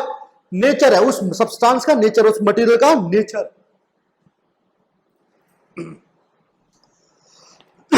तो आपको समझ में आ रहा होगा यहां पर हम मीडियम डिफाइन कर रहे हैं तो किस बेसिस पे डिफाइन कर रहे हैं। तो ये जो मैथमेटिकली जब हम लोग ये नेचर को सब्सटेंस को रिप्रेजेंट करते हैं ना, क्यों कहने के नेचर पर भी डिपेंड करता है कंडक्शन का फैक्टर, राइट? तो उसको हम लोग स्टूडेंट बोलते हैं कंडक्टिविटी या फिर आपका स्पेसिफिक कंडक्टेंस। और just like your conductance student, जैसे कंडक्टेंस रेजिस्टेंस का रेसिप्रोकल होता है, सेम वे स्टूडेंट्स कंडक्टिविटी आपका रेजिस्टिविटी, रो, इसका सिंबल रो होता है, इसके ये क्या होती है, रेसिप्रोकल होती है, इसके ये इनवर्सली प्रोपोर्शनल होती है। तो याद रखिएगा आप कंडक्टिविटी की बात कर लो या रेजिस्टिविटी की बात कर लो, ये दोनों चीजें याद रखना स्टूडेंट्स, किसके बारे में बात करती है? ये दोनों चीजें हमको बताती है मीडियम के नेचर ऑफ अ सब्सटेंस के बारे में। मीडियम का नेचर बताती है कि भैया कंडक्शन होगा, अगर होगा तो कितना होगा कितना नहीं होगा, राइट। तो मीडियम को रिप्रेजेंट करती है। और याद रखना जैसे कंडक्टेंस और रेजिस्टेंस ये दोनों वर्ड एबिलिटी को डिफाइन करते हैं, वैसे ही कंडक्टिविटी एंड योर रेजिस्टिविटी ये दोनों नेचर को डिफाइन करते हैं। ये दोनों आपके नेचर को डिफाइन करते हैं, राइट। ये आपको पता होना जरूरी है कि कैसे कैसे। और याद रखना जैसे कंडक्टेंस रेजिस्टेंस का रेसिप्रोकल होता है, ये दोनों भी दूसरे के रेसिप्रोकल होते हैं, right. Nature to oppose, nature to conduct. याद रखना ये क्या है? नेचर टू कंडक्ट, ये नेचर टू अपोज है। जैसे रेजिस्टेंस अपोजिशन होता है, रेजिस्टिविटी भी अपोज करने का नेचर होता है सब्सटेंस का, राइट। जैसे कि मान लो मेरे पास प्लास्टिक का मार्कर है, तो मैं ये बोल सकता हूं कि इसकी रेजिस्टिविटी इंफिनिटी है। अब रेजिस्टिविटी इंफिनिटी का मतलब क्या हुआ? मैं इसको जितना मर्जी करंट दे दूं, ये करंट को पास नहीं होने देगा, अपोज करता रहेगा। जितना मर्जी चार्ज दे दो, प्लास्टिक है, प्लास्टिक का बना हुआ है, प्लास्टिक को जितना मर्जी इलेक्ट्रिसिटी दे दो, कितनी मर्जी वोल्टेज लगा दो, इसके टर्मिनल्स के अक्रॉस कंडक्शन नहीं देगा। यानी कि इसका रेजिस्टिविटी क्या है? इसके नेचर का जो इसका जो नेचर है, इस सब मटेरियल का जो नेचर है क्या करने का? अपोज करने का, वो क्या है? बहुत इन्फिनिट है, बहुत हाई है। जितना मर्जी कंडक्शन दे दो काम नहीं बन पाएगा, राइट। तो ये नेचर को डिफाइन करते हैं सब्सटेंस के, ठीक है। तो याद रखना ये एबिलिटी डिफाइन करता है, ये आपके नेचर को डिफाइन करता है, फाइन। तो ये आप लोगों ने कर लिया कॉपी, फाइन, हटा दे इसको फिलहाल। कंडक्टिविटी के बारे में डिटेल में बात करेंगे फिलहाल, लेकिन उससे पहले आपको एक दो चीजें और पता होनी चाहिए। चलिए फिलहाल मैं इसको हटा देता हूं जी। बताना चाहूं मैं आप लोगों को स्टूडेंट्स, अगर यहां से हमको रेजिस्टिविटी डिफाइन करना है स्टूडेंट्स, रेजिस्टिविटी, तो यहां से रेजिस्टिविटी रो, यहां से हमारा रेजिस्टिविटी रो क्या हो जाएगा? 1 upon conductivity, that is 1 upon kappa हो जाएगा, 1 अपॉन कापा हो जाएगा resistivity, right, 1 upon k, fine fine. तो याद रखिएगा एक चीज और जो हमको पता होनी चाहिए स्टूडेंट्स, कि इलेक्ट्रोलाइटिक कंडक्टेंस जो होती है ना students, electrolytic conductance students, it also obey Ohm's law. Point to be noted students, जैसे मेटालिक कंडक्टेंस ओम्स लॉ को फॉलो करती है, वैसे इलेक्ट्रोलाइटिक कंडक्टेंस भी ओम्स लॉ को फॉलो करती है। अब यहां पे सब लोगों को समझ नहीं आ रहा होगा कि सर ये ओम्स लॉ किस चिड़िया का नाम है? सर ये ओम्स लॉ यहाँ पे क्या कर रहा है? सर ये तो फिजिक्स में कहीं पढ़ा था, 10th क्लास में पढ़ा था, या फिजिक्स के 12th क्लास की फिजिक्स में, करंट इलेक्ट्रिसिटी में डिटेल में पढ़ा होगा अपने ओम्स लॉ के बारे में। तो ओम्स लॉ पे नहीं जाते, इतना बता देता हूं कि ओम्स लॉ के हेल्प से स्टूडेंट्स हम किसी भी सब्सटेंस का रेजिस्टेंस डिफाइन करते हैं। क्या डिफाइन करते हैं? रेजिस्टेंस डिफाइन करते हैं। तो बेसिकली एक इलेक्ट्रोलाइटिक सॉल्यूशन की बात हो रही है, तो वहां पर भी जो रेजिस्टेंस को हमने पढ़ना शुरू करा, तो वहां पर रेजिस्टेंस को डिफाइन करना शुरू करा, तो वहां पर भी साइंटिस्ट लोगों ने ये पाया कि भैया ये जो इलेक्ट्रोलाइटिक कंडक्टेंस होती है ना सॉल्यूशन में, कंडक्शन जो हो रही है, ये भी ओम्स लॉ को फॉलो करती है, ठीक है। ओम्स लॉ को ये फॉलो करती है। पूरा ओम्स लॉ नहीं बता रहा, ठीक है, I = VR नहीं बता रहा मैं अभी आपको, ठीक है। लेकिन अगेन पॉइंट यहां पर ये है आपका कि ओम्स लॉ आपको फॉलो करने का मतलब है कि रेजिस्टेंस हम डिफाइन कर सकते हैं यहां पर इसके हेल्प से, राइट। क्योंकि स्टूडेंट्स ओम्स लॉ के चलते आपके रेजिस्टेंस का एक फॉर्मूला होता है, आपके रेजिस्टेंस का स्टूडेंट फॉर्मूला होता है, और वो फॉर्मूला होता है स्टूडेंट्स आपका ये, सॉरी, फॉर्मूला होता है स्टूडेंट्स आपका ये, resistivity rho multiply by length of the conductor. फिलहाल मैं मेटालिक कंडक्टेंस के बेसिस पे बता रहा हूं आपको, फिर इसको फॉर्मूले को चेंज भी करेंगे हम लोग बाद में, अपॉन में area of cross section of conductor A, या इसको स्मॉल ए बोलते हैं, राइट स्टूडेंट्स, बिल्कुल। तो रेजिस्टेंस बताना चाहूंगा स्टूडेंट्स, अगर हम मेटल्स के रेजिस्टेंस की बात करते हैं, तो रेजिस्टेंस जो होता है ये आपका लेंथ के डायरेक्टली प्रोपोर्शनल होता है। लेंथ जितनी ज्यादा उतना ज्यादा आपका ये रेजिस्टेंस बढ़ता रहता है। और याद रखना रेजिस्टेंस आपका एरिया ऑफ क्रॉस सेक्शन के इनवर्सली प्रोपोर्शनल देखा जाता है, राइट। ये आपके इनवर्सली प्रोपोर्शनल होता है एरिया ऑफ क्रॉस सेक्शन के, बिल्कुल। तो चलिए रेजिस्टेंस का भी हम लोगों ने थोड़ी देर पहले स्टूडेंट फॉर्मूला पढ़ा था कंडक्टेंस की फॉर्म में। तो रेजिस्टेंस हमने पढ़ा था स्टूडेंट्स, ये क्या होता है? 1 upon conductance, that is 1 upon G. और रेजिस्टिविटी क्या होता है स्टूडेंट्स? आपका रेजिस्टिविटी होता है आप लोगों का रो, क्या होता है आपका? 1 अपॉन में कप्पा, क्या होता है आपका स्टूडेंट? 1 अपॉन में कापा, राइट, मल्टीप्लाई बाय। अब स्टूडेंट्स एल और ए जो है यहाँ पर ध्यान सुनेगा, अब आपका स्टूडेंट जो एल और ए होता है ये आपका एल और ए का जो मतलब है ये आपका स्टूडेंट में बदल जाएगा। ये जो आपका स्टूडेंट न्यूमरेटर डिनोमिनेटर एल और ए लिखा था, अब ये स्टूडेंट एल और ए एज इट इज तो रहेंगे, लेकिन अब इनका मतलब इलेक्ट्रोलाइटिक कंडक्टेंस में बदल जाएगा। क्या बदल जाएगा स्टूडेंट्स, बता देता हूं मैं आप लोगों को। इन इलेक्ट्रोलाइटिक कंडक्टेंस, जब इलेक्ट्रोलाइटिक सॉल्यूशन में इलेक्ट्रोलाइटिक कंडक्टेंस को हम पढ़ते हैं, इन इलेक्ट्रोलाइटिक कंडक्टेंस एल आपका बन जाता है लेंथ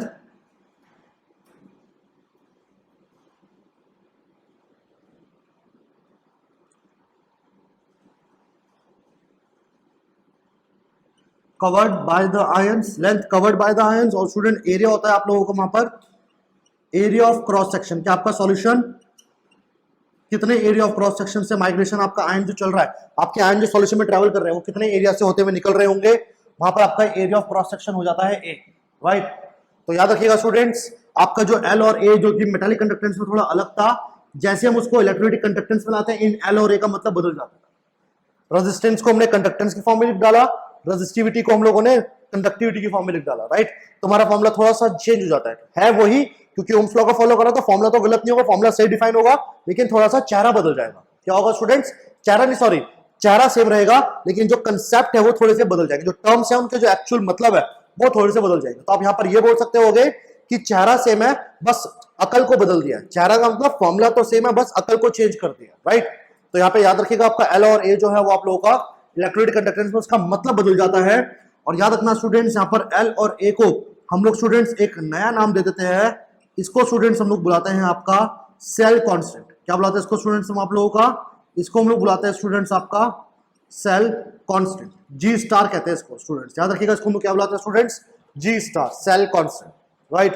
तो स्टूडेंट्स ये आपका होता है what do we call cell constant for this electrolytic conductance को एक्सप्रेस करने के लिए हम लोग सेल कांस्टेंट का नाम दे देते हैं, फाइन। चलिए नाउ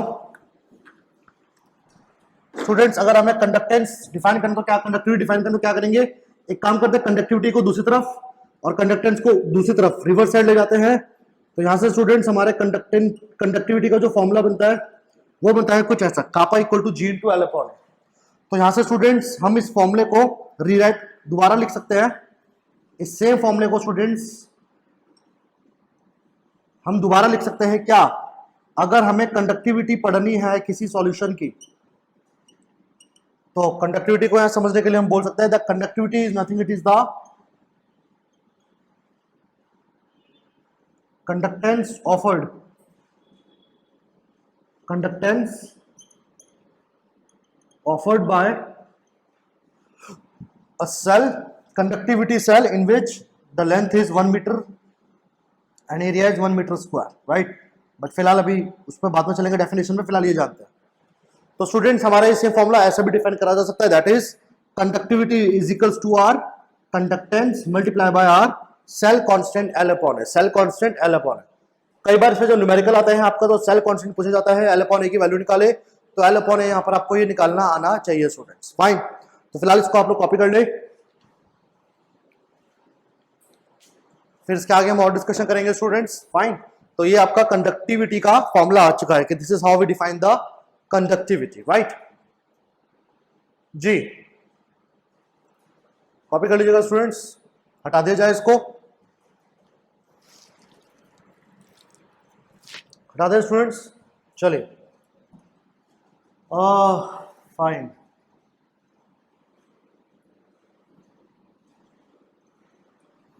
नाउ अब अगर मान लो स्टूडेंट्स हमें सेम फॉर्मूला रेजिस्टेंस की फॉर्म में लिखना है, यहां देखिएगा, अगर हमें सेम फॉर्मूला रेजिस्टेंस की फॉर्म में लिखना है, क्योंकि याद रखना जो न्यूमेरिकल्स हमारे सामने आएंगे तो आपको हमेशा रेजिस्टेंस दे रखा होगा, कंडक्टेंस कभी नहीं देता, तो आपको हमेशा रेजिस्टेंस देगा। तो आपको मेन कंडक्टेंस का formula again in terms of resistance अगर निकाल तो क्या होगा, 1/g को लिख सकते हैं 1/r, तो ये रेसिप्रोकल होते हैं एक दूसरे के, बिल्कुल। तो r को अगर मैं वहां ले जाता हूं स्टूडेंट्स, तो यहां से मेरे को सेल कांस्टेंट का फॉर्मूला मिल जाता है, this is the formula of cell constant, जिसको स्टूडेंट्स हम ये भी लिख सकते हैं कि ये क्या है, कि किसी भी सेल की अगर कंडक्टिविटी या स्पेसिफिक कंडक्टेंस कापा को मैं अगर मल्टीप्लाई कर दूं किसके साथ, उस सेल के रेजिस्टेंस के साथ, किससे मल्टीप्लाई कर दूं, उस सेल के रेजिस्टेंस से मल्टीप्लाई कर दूं, तो ये मेरा किसके इक्वल हो जाएगा स्टूडेंट्स, ये मेरे को दे देगा सेल कांस्टेंट एल अपॉन ए, ये मुझे क्या दे देगा स्टूडेंट्स आपका, ये मेरे को दे देगा सेल कांस्टेंट एल अपॉन ए। जी हाँ, तो यहां से आप देख सकते हैं कि कंडक्टिविटी रेजिस्टेंस का प्रोडक्ट हमें क्या देगा, सेल कांस्टेंट एल अपॉन ए। फाइन, तो रेजिस्टेंस की टर्म में हमारा ये फॉर्मूला हो गया जिससे हमको सेल कांस्टेंट डिफाइन करने में हेल्प होगा, और कंडक्टिविटी का एक्चुअल फॉर्मूला ये होता है जो कि कंडक्टिविटी को डिफाइन करता है। फाइन, तो स्टूडेंट फिलहाल इसे आप कॉपी कर लीजिएगा, फिर हम डिस्कशन करेंगे यूनिट्स के बारे में कि इन सब यूनिट्स कैसे डिफाइन होती है, सेल कांस्टेंट यूनिट डिफाइन क्यों होती है, और हाँ एल अपॉन ए को सेल कांस्टेंट नाम ही क्यों दिया ये भी जानते हैं, सेल कांस्टेंट नाम ही क्यों दिया। राइट, तो सेल कांस्टेंट बोलने का बेसिकली स्टूडेंट ये मतलब है कि मान के चलो आपके पास एक इलेक्ट्रोलिटिक सेल है, मान लो इलेक्ट्रोलिटिक सेल है, तो जब यहां पर आयंस माइग्रेट कर रहे होंगे तो आपका जो लेंथ होगा, जितने एरिया में जितने लेंथ में आपका सेल ट्रेवल करेगा, और जो एरिया ऑफ क्रॉस सेक्शन होगा स्टूडेंट्स वो आपका क्या रहेगा, फिक्स रहेगा। फिक्स रहने से मेरा मतलब है स्टूडेंट्स, मान के चलो आपके पास एक इलेक्ट्रोलिटिक सेल था, राइट, अब आपने इस इलेक्ट्रोलिटिक सेल में क्या करा, आपने इस इलेक्ट्रोड कैथोड एनोड कैथोड और जो पूरे अपने वेसल रखा हुआ है, आपने मान के चलो इस पूरे वेसल को पहले आपने इसको अंदर डाला था NaCl का सॉल्यूशन, बिल्कुल सही, आपने NaCl का सॉल्यूशन डाला, NaCl के सॉल्यूशन के अकॉर्डिंग आपने कंडक्टिविटी और रेजिस्टेंस निकाल लिया। फाइन, बिल्कुल, तो कंडक्टिविटी रेजिस्टेंस वहां से आपका कैलकुलेट हो गया। फाइन, बाद में क्या करा आपने, सेम सेल को, सेम अपरेटस को कुछ चेंज नहीं करा, आपने इसे खाली करा और आपने सेम सेल के अंदर आपने डाल दिया, सेकंड केस में क्या डाल दिया आपने, इसके अंदर KCl का सॉल्यूशन, क्या डाल दिया, KCl का सॉल्यूशन डाल दिया। तो उस केस में क्या होगा, जब KCl का सॉल्यूशन भरोगे स्टूडेंट्स, तो आप मुझे लॉजिकली बताइए कि KCl सॉल्यूशन भरने से रेजिस्टेंस और कंडक्टिविटी हो सकता है बदल जाए, KCl की कंडक्टिविटी और रेजिस्टेंस बदल जाए, लेकिन क्या स्टूडेंट L और A की वैल्यू बदलेगी, क्योंकि अगर सेल सेम है मेरा तो शायद मेरा L और A क्या रहेगा, सेम रहेगा कि नहीं रहेगा, रहेगा कि नहीं रहेगा स्टूडेंट्स, L और A मेरा यहां पर सेम बना रहेगा सॉल्यूशन सेल के लिए, पर्टिकुलर सेल के लिए। राइट, तो यहां पर आप समझ पा रहे हो कि अगर एक सेम सेल को मैं अलग अलग सब्सटेंसेस से फिल करता रहूंगा तो कंडक्टिविटी और रेजिस्टेंस में तो फर्क पड़ेगा, क्योंकि मटेरियल का नेचर बदल रहा है, नेचर बदलेगा तो एबिलिटी भी बदलेगी, रेजिस्टेंस भी बदलेगा। राइट, तो नेचर और एबिलिटी ये दोनों चीजें तो अलग अलग सब्सटेंस के लिए अलग अलग देखने को मिल सकती है, लेकिन जो ये अरेंजमेंट है, जो मैंने पूरा सेल तैयार कर रखा है, उसका L और A तो क्या रहेगा, सेम रहेगा। तो L और A क्योंकि सेम, अगर एक ही तरीके के सेल को अलग अलग सॉल्यूशन में डल रहे हो तो हर एक सेल के लिए ये कांस्टेंट होता है L और A की वैल्यू, इसलिए इसको स्टूडेंट्स हम लोग क्या नाम दे देते हैं, सेल कांस्टेंट। इसलिए इसको हम लोग क्या नाम देते हैं स्टूडेंट्स, आपका सेल कांस्टेंट। फाइन, तो यहां से आप पिक कर पा रहे होंगे कि सेल कांस्टेंट क्या होता है और इसकी कहानी क्या होती है वगैरह वगैरह। फाइन, चलिए अब आगे देखते हैं स्टूडेंट्स, अब आते हैं इसके स्टूडेंट यूनिट्स पर, अब आते हैं यूनिट्स ऑफ कंडक्टेंस पर, हटा दिया जाए इसको, चलिए इसको हटा देते हैं स्टूडेंट्स। अब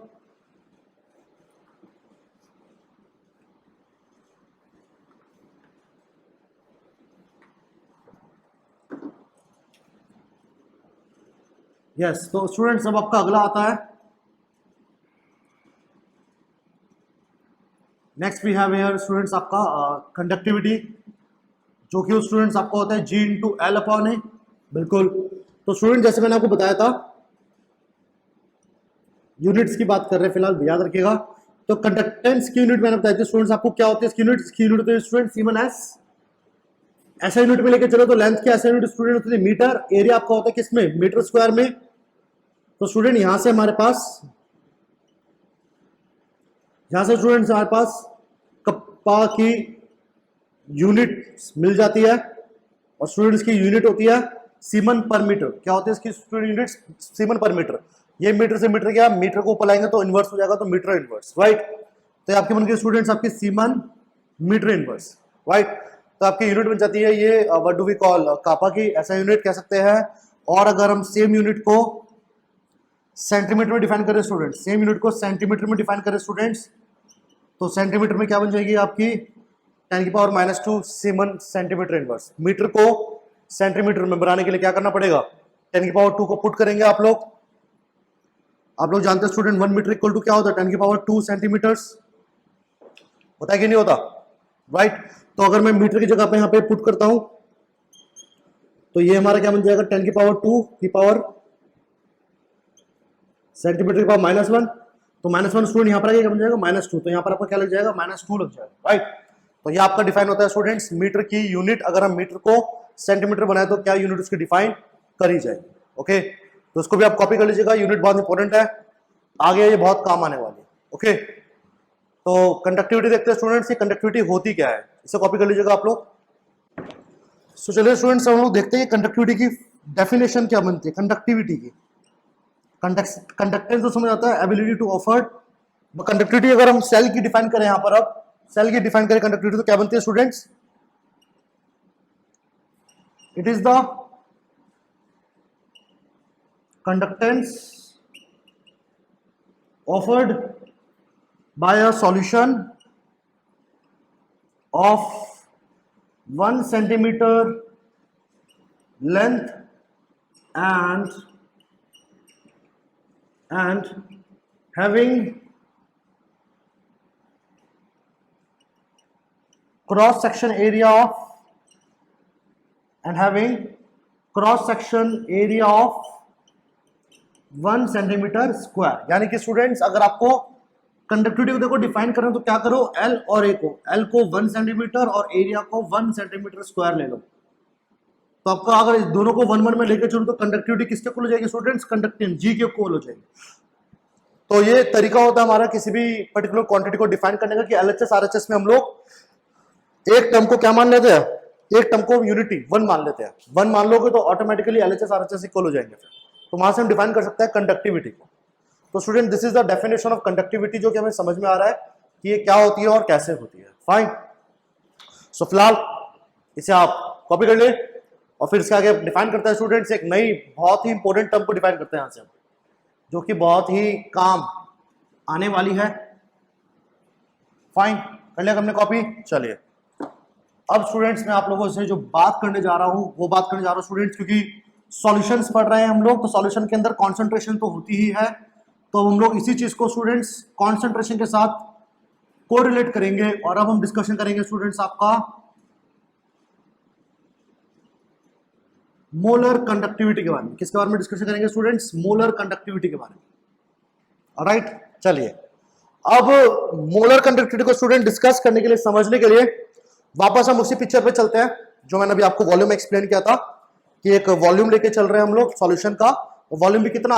1 सेंटीमीटर क्यूब। अच्छा, सेंटीमीटर क्यूब क्यों? और यहां पर मैंने रेफरेंस में सेंटीमीटर ही लिखा हुआ है। तो स्टूडेंट बताया तो स्टूडेंट्स आप लोगों को कि देखिए लेंथ और एरिया की, लेंथ की एक्चुअली ऐसे यूनिट तो मीटर ही होती है, लेकिन सेंटीमीटर की यहां क्यों बात कर रहे हैं स्टूडेंट्स? क्योंकि आप जानते हो जो हमारे सेल, जो हमारे सॉल्यूशन यहाँ पे हम लेके चलते हैं, वो सेल जो बहुत छोटे छोटे होते हैं हमारे, इलेक्ट्रोलाइटिक सेल काफी बड़ा नहीं होता, तो मीटर काफी बड़ी यूनिट हो जाती है इलेक्ट्रोलाइटिक सेल को स्टडी करने के लिए। तो इसलिए वहां पर हम लोग डिस्टेंस या लेंथ को मीटर में लेकर किसमें लेते हैं? सेंटीमीटर में। इसलिए मैंने डेफिनेशन भी सेंटीमीटर को ही यूज करा है। और अब जो मैं आके जितनी भी बातें करूंगा वो हम लोग सेंटीमीटर में ही करेंगे। कहीं पर अगर कोई क्वांटिटी मीटर में आ रही होगी तो उसे हम कन्वर्ट करेंगे सेंटीमीटर के अंदर। फाइन, तो उसमें ध्यान रखिएगा सब लोगों, क्या होता है ये। तो मोलर कंडक्टिविटी को स्टूडेंट डिस्कस करते हैं। तो क्या होती है स्टूडेंट मोलर कंडक्टिविटी? ध्यान देखिएगा, तो ये होता है students, it is the conductance offered by all the ions produced from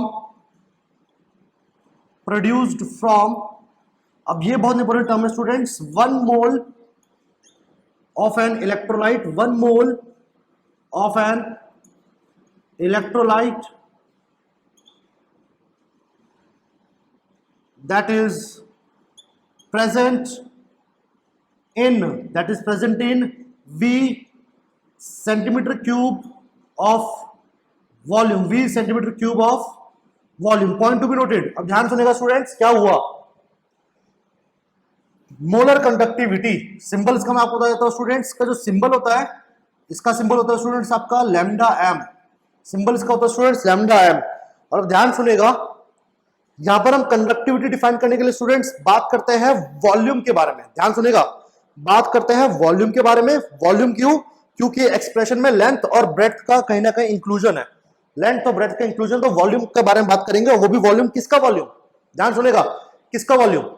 आपके सॉल्यूशन का उतना वॉल्यूम जिसके अंदर सिर्फ क्या हो? 1 मोल प्रेजेंट हो। कितना सब्सटेंस प्रेजेंट हो स्टूडेंट्स? 1 मोल। ना 1 मोल से ज्यादा, ना 1 मोल से कम। यानी कि यहां पे काफी स्टूडेंट्स कंफ्यूजन रहते हैं कि सर यहां पर हम मोलैरिटी या कंसंट्रेशन को 1 m या 1 कुछ और क्यों नहीं ले रहे, 1 मोल ही क्यों? तो स्टूडेंट्स यहां पे 1 मोल का कहने का मतलब यही है कि सॉल्यूशन के अंदर वॉल्यूम जितना मर्जी हो, कॉन्सेंट्रेशन जो मर्जी हो, याद रखना आपने एक सॉल्यूशन को तैयार कर रखा है, लेट से मान के चलो, और आपका आपके पास अच्छा खासा वॉल्यूम है उसका, 2-3-4 लीटर वॉल्यूम आपके पास, राइट। लेकिन यहां पे मैं पूरा वॉल्यूम नहीं लेना।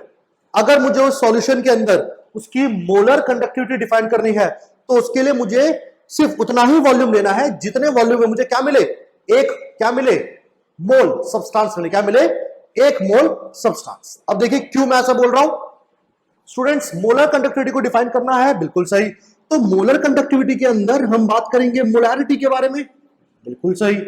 मोलैरिटी को यहां सीएम लिख रहे हैं, C in terms of molarity, ठीक है, concentration in terms of molarity. जी, फॉर्मूला आप सब लोग जानते हैं स्टूडेंट्स, फॉर्मूला इसका होता है number of moles upon volume solution का, किसका, वॉल्यूम ऑफ सॉल्यूशन, बट किसमें होता है वॉल्यूम, ये वॉल्यूम होता है स्टूडेंट्स लीटर्स में, कितने होता है, लीटर्स में होता है, राइट। तो अब हुआ क्या, मोलैरिटी यानी कि मोलर कॉन्सेंट्रेशन डिफाइन करनी है, लेकिन अब भैया इन दोनों में से, न्यूमरेटर डिनोमिनेटर में से स्टूडेंट्स एक चीज को हमें प्री डिफाइन करना पड़ेगा। प्री डिफाइन का मतलब क्या हुआ कि साइंटिस्ट लोगों ने क्या करा, इसको समझने के लिए, इसको डिफाइन करने के लिए उन्होंने बोला कि भैया मोलैरिटी फिक्स लेके चलनी पड़ेगी। तो उन्होंने बोला भैया एक काम करो, वॉल्यूम के टर्म पे ना फिक्स करो, मतलब वॉल्यूम को ना फिक्स करके उन्होंने क्या करा, उन्होंने नंबर ऑफ मोल्स को फिक्स कर दिया। उन्होंने बोला भैया ऐसा वॉल्यूम लेंगे सॉल्यूशन का, स्टडी करने के लिए, पढ़ने के लिए ऐसा वॉल्यूम लेंगे हम लोग सॉल्यूशन का जिसमें क्या प्रेजेंट हो, 1 मोल सब्सटेंस प्रेजेंट हो। कितना सब्सटेंस स्टूडेंट्स, आपका सॉल्यूशन में 1 मोल सॉल्यूट प्रेजेंट होना चाहिए। तो वो वॉल्यूम, ध्यान देखिएगा स्टेटमेंट देखिए, वो वॉल्यूम लिक्विड का या किसी भी सॉल्यूशन का जिसके अंदर कितना हो, 1 मोल प्रेजेंट हो, क्या प्रेजेंट हो, 1 मोल सब्सटेंस प्रेजेंट हो। तो 1 मोल की यहां पर हम बात कर रहे हैं कि 1 मोल सब्सटेंस प्रेजेंट होना चाहिए, तभी वहां पर बात समझ में आएगी। तो यहां पे याद रखिएगा, जो मैंने अभी आपको स्टूडेंट्स क्यूब बनवाया था, जो मैंने क्यूब बनवाया था अभी आपको, जिसका वॉल्यूम भी हम कितना लेके चल रहे थे, 1 सेंटीमीटर क्यूब, कितना लेके चल रहे थे स्टूडेंट्स, का वॉल्यूम था 1 सेंटीमीटर क्यूब। तो अगर मान लो इस 1 सेंटीमीटर क्यूब के अंदर मुझे 1 मोल सॉल्यूट मिल रहा है, 1 मोल इलेक्ट्रोलाइट अगर मिल रहा है, 1 मोल अगर सॉल्यूट मुझे मिल रहा है, तो इस 1 मोल के अकॉर्डिंग मैं क्या डिफाइन कर सकता हूं, उसकी मोलर कंडक्टिविटी डिफाइन कर सकता हूं। क्या डिफाइन कर सकता हूं स्टूडेंट्स, उसकी मैं मोलर कंडक्टिविटी डिफाइन कर सकता हूं, क्योंकि वॉल्यूम से यहां पर आपकी कंडक्टिविटी में बदलाव आता रहेगा, राइट। अभी जो हमने वॉल्यूम डिस्कशन, अभी जो हमने कंडक्टिविटी डिस्कशन की थी स्टूडेंट्स, वो हमने डिस्कशन की थी 1 सेंटीमीटर क्यूब वॉल्यूम के लिए, राइट। तो यहां पर हम लोग बात कर रहे हैं एक ऐसा वॉल्यूम जो 1 मोल सब्सटेंस प्रेजेंट होगा, जितने भी वॉल्यूम में, उसको हम लोग डिफाइन करेंगे स्टूडेंट्स आपकी मोलर कंडक्टिविटी, फाइन जी। नाउ आगे देखते हैं स्टूडेंट्स कि आपका मोल्स आपके स्टूडेंट्स 1 हो चुके हैं, बिल्कुल सही, मोल्स आपके स्टूडेंट्स 1 हो चुके हैं, और नीचे हमारे पास वॉल्यूम, वॉल्यूम भी किसमें स्टूडेंट्स हमारे पास, लीटर में। अच्छा, इसके बारे में बाद में करूंगा, लेकिन फिलहाल मोलर कंडक्टिविटी स्टूडेंट डिफाइन कर देते हैं, क्या होता है ये, मोलर कंडक्टिविटी होता है आपका वो कंडक्टिविटी जो हमको V वॉल्यूम से मिलेगा, यानी कि जितने वॉल्यूम में 1 मोल डिसॉल्व होंगे, 1 मोल को डिफाइन करते हैं, V वॉल्यूम आपका हम लेके चल रहे हैं। तो वो वॉल्यूम, ध्यान सुनेगा, वो वॉल्यूम जिसमें क्या प्रेजेंट हो, एक तो देखो ये तो फिक्स हो चुका है, तो यानी कि कहीं ना कहीं कंडक्टिविटी अब किस पर डिपेंड करेगी, वॉल्यूम पर, कि भैया 1 मोल कितने वॉल्यूम में आ रहा है। कई बार ऐसा हो सकता है कि 1 मोल कम वॉल्यूम में इकट्ठा होता रहे, यानी कि कॉन्सेंट्रेटेड सॉल्यूशन है। मान के चलो आपके पास 2 सॉल्यूशन है, let's say solution A and let's say solution B, right, solution A and solution B, right. तो सॉल्यूशन ए में मान के चलो स्टूडेंट्स आपकी मोलैरिटी है क्या, 1 मोल, और सॉल्यूशन बी में मान के चलो आपकी मोलैरिटी है 10 मोल। तो यहां पर आप देख सकते हो मोलैरिटी का मतलब क्या हुआ कि यहां पर अगर मुझे 1 मोल इकट्ठा करना हुआ तो शायद मुझे यहां पर 1 मोल के लिए ज्यादा वॉल्यूम लेना पड़ जाएगा, ज्यादा वॉल्यूम लेना पड़ जाएगा। लेकिन यहां पर क्या होगा स्टूडेंट्स, यहां पर कहीं ना कहीं क्योंकि कॉन्सेंट्रेशन ज्यादा है, मोलैरिटी यहां पर ज्यादा है, तो यहां पर मोलैरिटी ज्यादा होने से क्या होगा स्टूडेंट्स कि यहां पर शायद बहुत ही कम वॉल्यूम उठाऊंगा और शायद मुझे 1 मोल आराम से मिल जाए, क्योंकि यहां पर कॉन्सेंट्रेशन ज्यादा है, यहां पर क्वांटिटी ज्यादा है। तो 1 मोल के लिए मुझे बहुत कम वॉल्यूम इकट्ठा करके लिक्विड का बाहर निकालना पड़ेगा। सॉल्यूशन में से 1 मोल के लिए वॉल्यूम बाहर जो निकालूंगा मैं वो बहुत कम निकालूंगा। तो समझ रहे हो यहां पर आपकी कॉन्सेंट्रेशन कम थी, यहां इस वाले सॉल्यूशन में कॉन्सेंट्रेशन कम थी, तो 1 मोल इकट्ठा करने में ज्यादा वॉल्यूम को, पानी के जो सॉल्यूशन था उसमें ज्यादा वॉल्यूम को अलग करना पड़ा। क्यों, क्योंकि बात ही किसके बारे में बात हो रही है भैया, उतना वॉल्यूम लो जो 1 मोल, जिसके अंदर 1 मोल प्रेजेंट हो, राइट। लेकिन जहां आपने कॉन्सेंट्रेशन को बढ़ाया, ध्यान सुनेगा, जहां आपने कॉन्सेंट्रेशन को बढ़ाया तो कॉन्सेंट्रेशन बढ़ाते हमने क्या देखा, कॉन्सेंट्रेशन बढ़ाते हमने देखा कि भैया number of quantity of solid अब ज्यादा है, यानी कि अब अगर मान लो मुझे सॉलिड का 1 मोल चाहिए, सॉलिड का अगर मुझे 1 मोल चाहिए तो मुझे ज्यादा बड़ा वॉल्यूम को कवर नहीं करना पड़ेगा। अब मेरे को बहुत ही कम वॉल्यूम भी लूंगा ना अगर लिक्विड का, तो शायद मुझे उसके अंदर 1 मोल क्वांटिटी सब्सटेंस की सॉलिड की मिल जाए। तो बेसिकली यहां हम बात क्या कर रहे हैं स्टूडेंट्स की यहां पर हम लोगों ने वॉल्यूम मोल को डिफाइन कर दिया 1 कि 1 मोल लेके चलेंगे और उतना वॉल्यूम लेंगे जिसके अंदर 1 मोल प्रेजेंट हो। सॉल्यूशन में से उतना वॉल्यूम अलग कर दो जिसमें क्या मिले, 1 मोल मिले आपके इलेक्ट्रोलाइट का, 1 मोल मिले आपके इलेक्ट्रोलाइट का, राइट। तो यहां पर हम लोग वी वॉल्यूम से मल्टीप्लाई कर देते हैं क्योंकि यहां पे आपका वॉल्यूम अब बदलता रहेगा। जैसे कि मान के चलो कि यहां पर आपका वॉल्यूम ज्यादा मिलेगा, यहां वॉल्यूम कम मिलेगा, तो भैया अगर वॉल्यूम ज्यादा, ध्यान सुनेगा, वॉल्यूम ज्यादा तो लेंथ और एरिया भी ज्यादा, जिसकी वजह से कंडक्टिविटी भी बदल जाएगी। कंडक्टिविटी हो सकता है यहां पर आपको ज्यादा मिले, कंडक्टिविटी यहां पर ज्यादा मिले क्योंकि वॉल्यूम ज्यादा होगा। मोलर कंडक्टिविटी की बात हो रही है और यहां की अगर बात करें तो यहां पर मोलर कंडक्टिविटी थोड़ी आपको कम मिलेगी। क्यों? क्योंकि यहां पे आपके पास वॉल्यूम कम है। अगर वॉल्यूम कम है तो आयन को मूव करने में जगह भी कम मिलेगी, तो कंडक्टिविटी का कहीं ना कहीं फर्क पड़ जाएगा। यहां पे आपको मोलर कंडक्टिविटी भी क्या मिलेगी, थोड़ी कम मिल जाएगी। क्या मिलेगी स्टूडेंट्स? कम मिलेगी, राइट। तो ये चीज आपको समझ आनी चाहिए। याद रखना ये जो वॉल्यूम है आपको कुछ और नहीं स्टूडेंट, ये क्या है, ये है आपका स्टूडेंट्स वॉल्यूम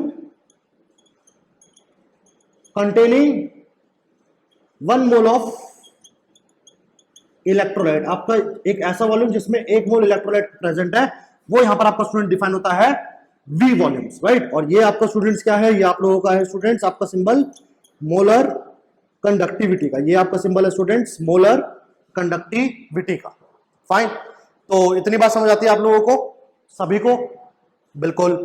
चलिए अब वी वॉल्यूम को एक काम करते हैं, क्योंकि मोलर कंडक्टिविटी स्टडी कर रहे हैं स्टूडेंट्स हम लोग, तो एक काम करते हैं हम लोग, आपका जो वी वॉल्यूम है इसको हम लोग अब आपका कह लीजिए कॉन्सेंट्रेशन के टर्म में लिखते हैं। इसको हम लोग कॉन्सेंट्रेशन के टर्म में लिखते हैं, राइट। चलिए इसको हटा देता हूं फिलहाल मैं, राइट। कॉन्सेंट्रेशन से समझ में आ चुका होगा आपको कि भैया वो वॉल्यूम लेना है जो 1 मोल में मिल जाए। अगर ज्यादा 1 मोल इकट्ठा करने के लिए ज्यादा वॉल्यूम चाहिए तो भैया वॉल्यूम ज्यादा होगा तो कंडक्टिविटी बढ़ जाएगी 1 मोल के लिए। और अगर मान के चलो हाईली कॉन्सेंट्रेटेड सॉल्यूशन है तो 1 मोल इकट्ठा करने में ज्यादा वॉल्यूम कवर करने की जरूरत नहीं होगी सॉल्यूशन की।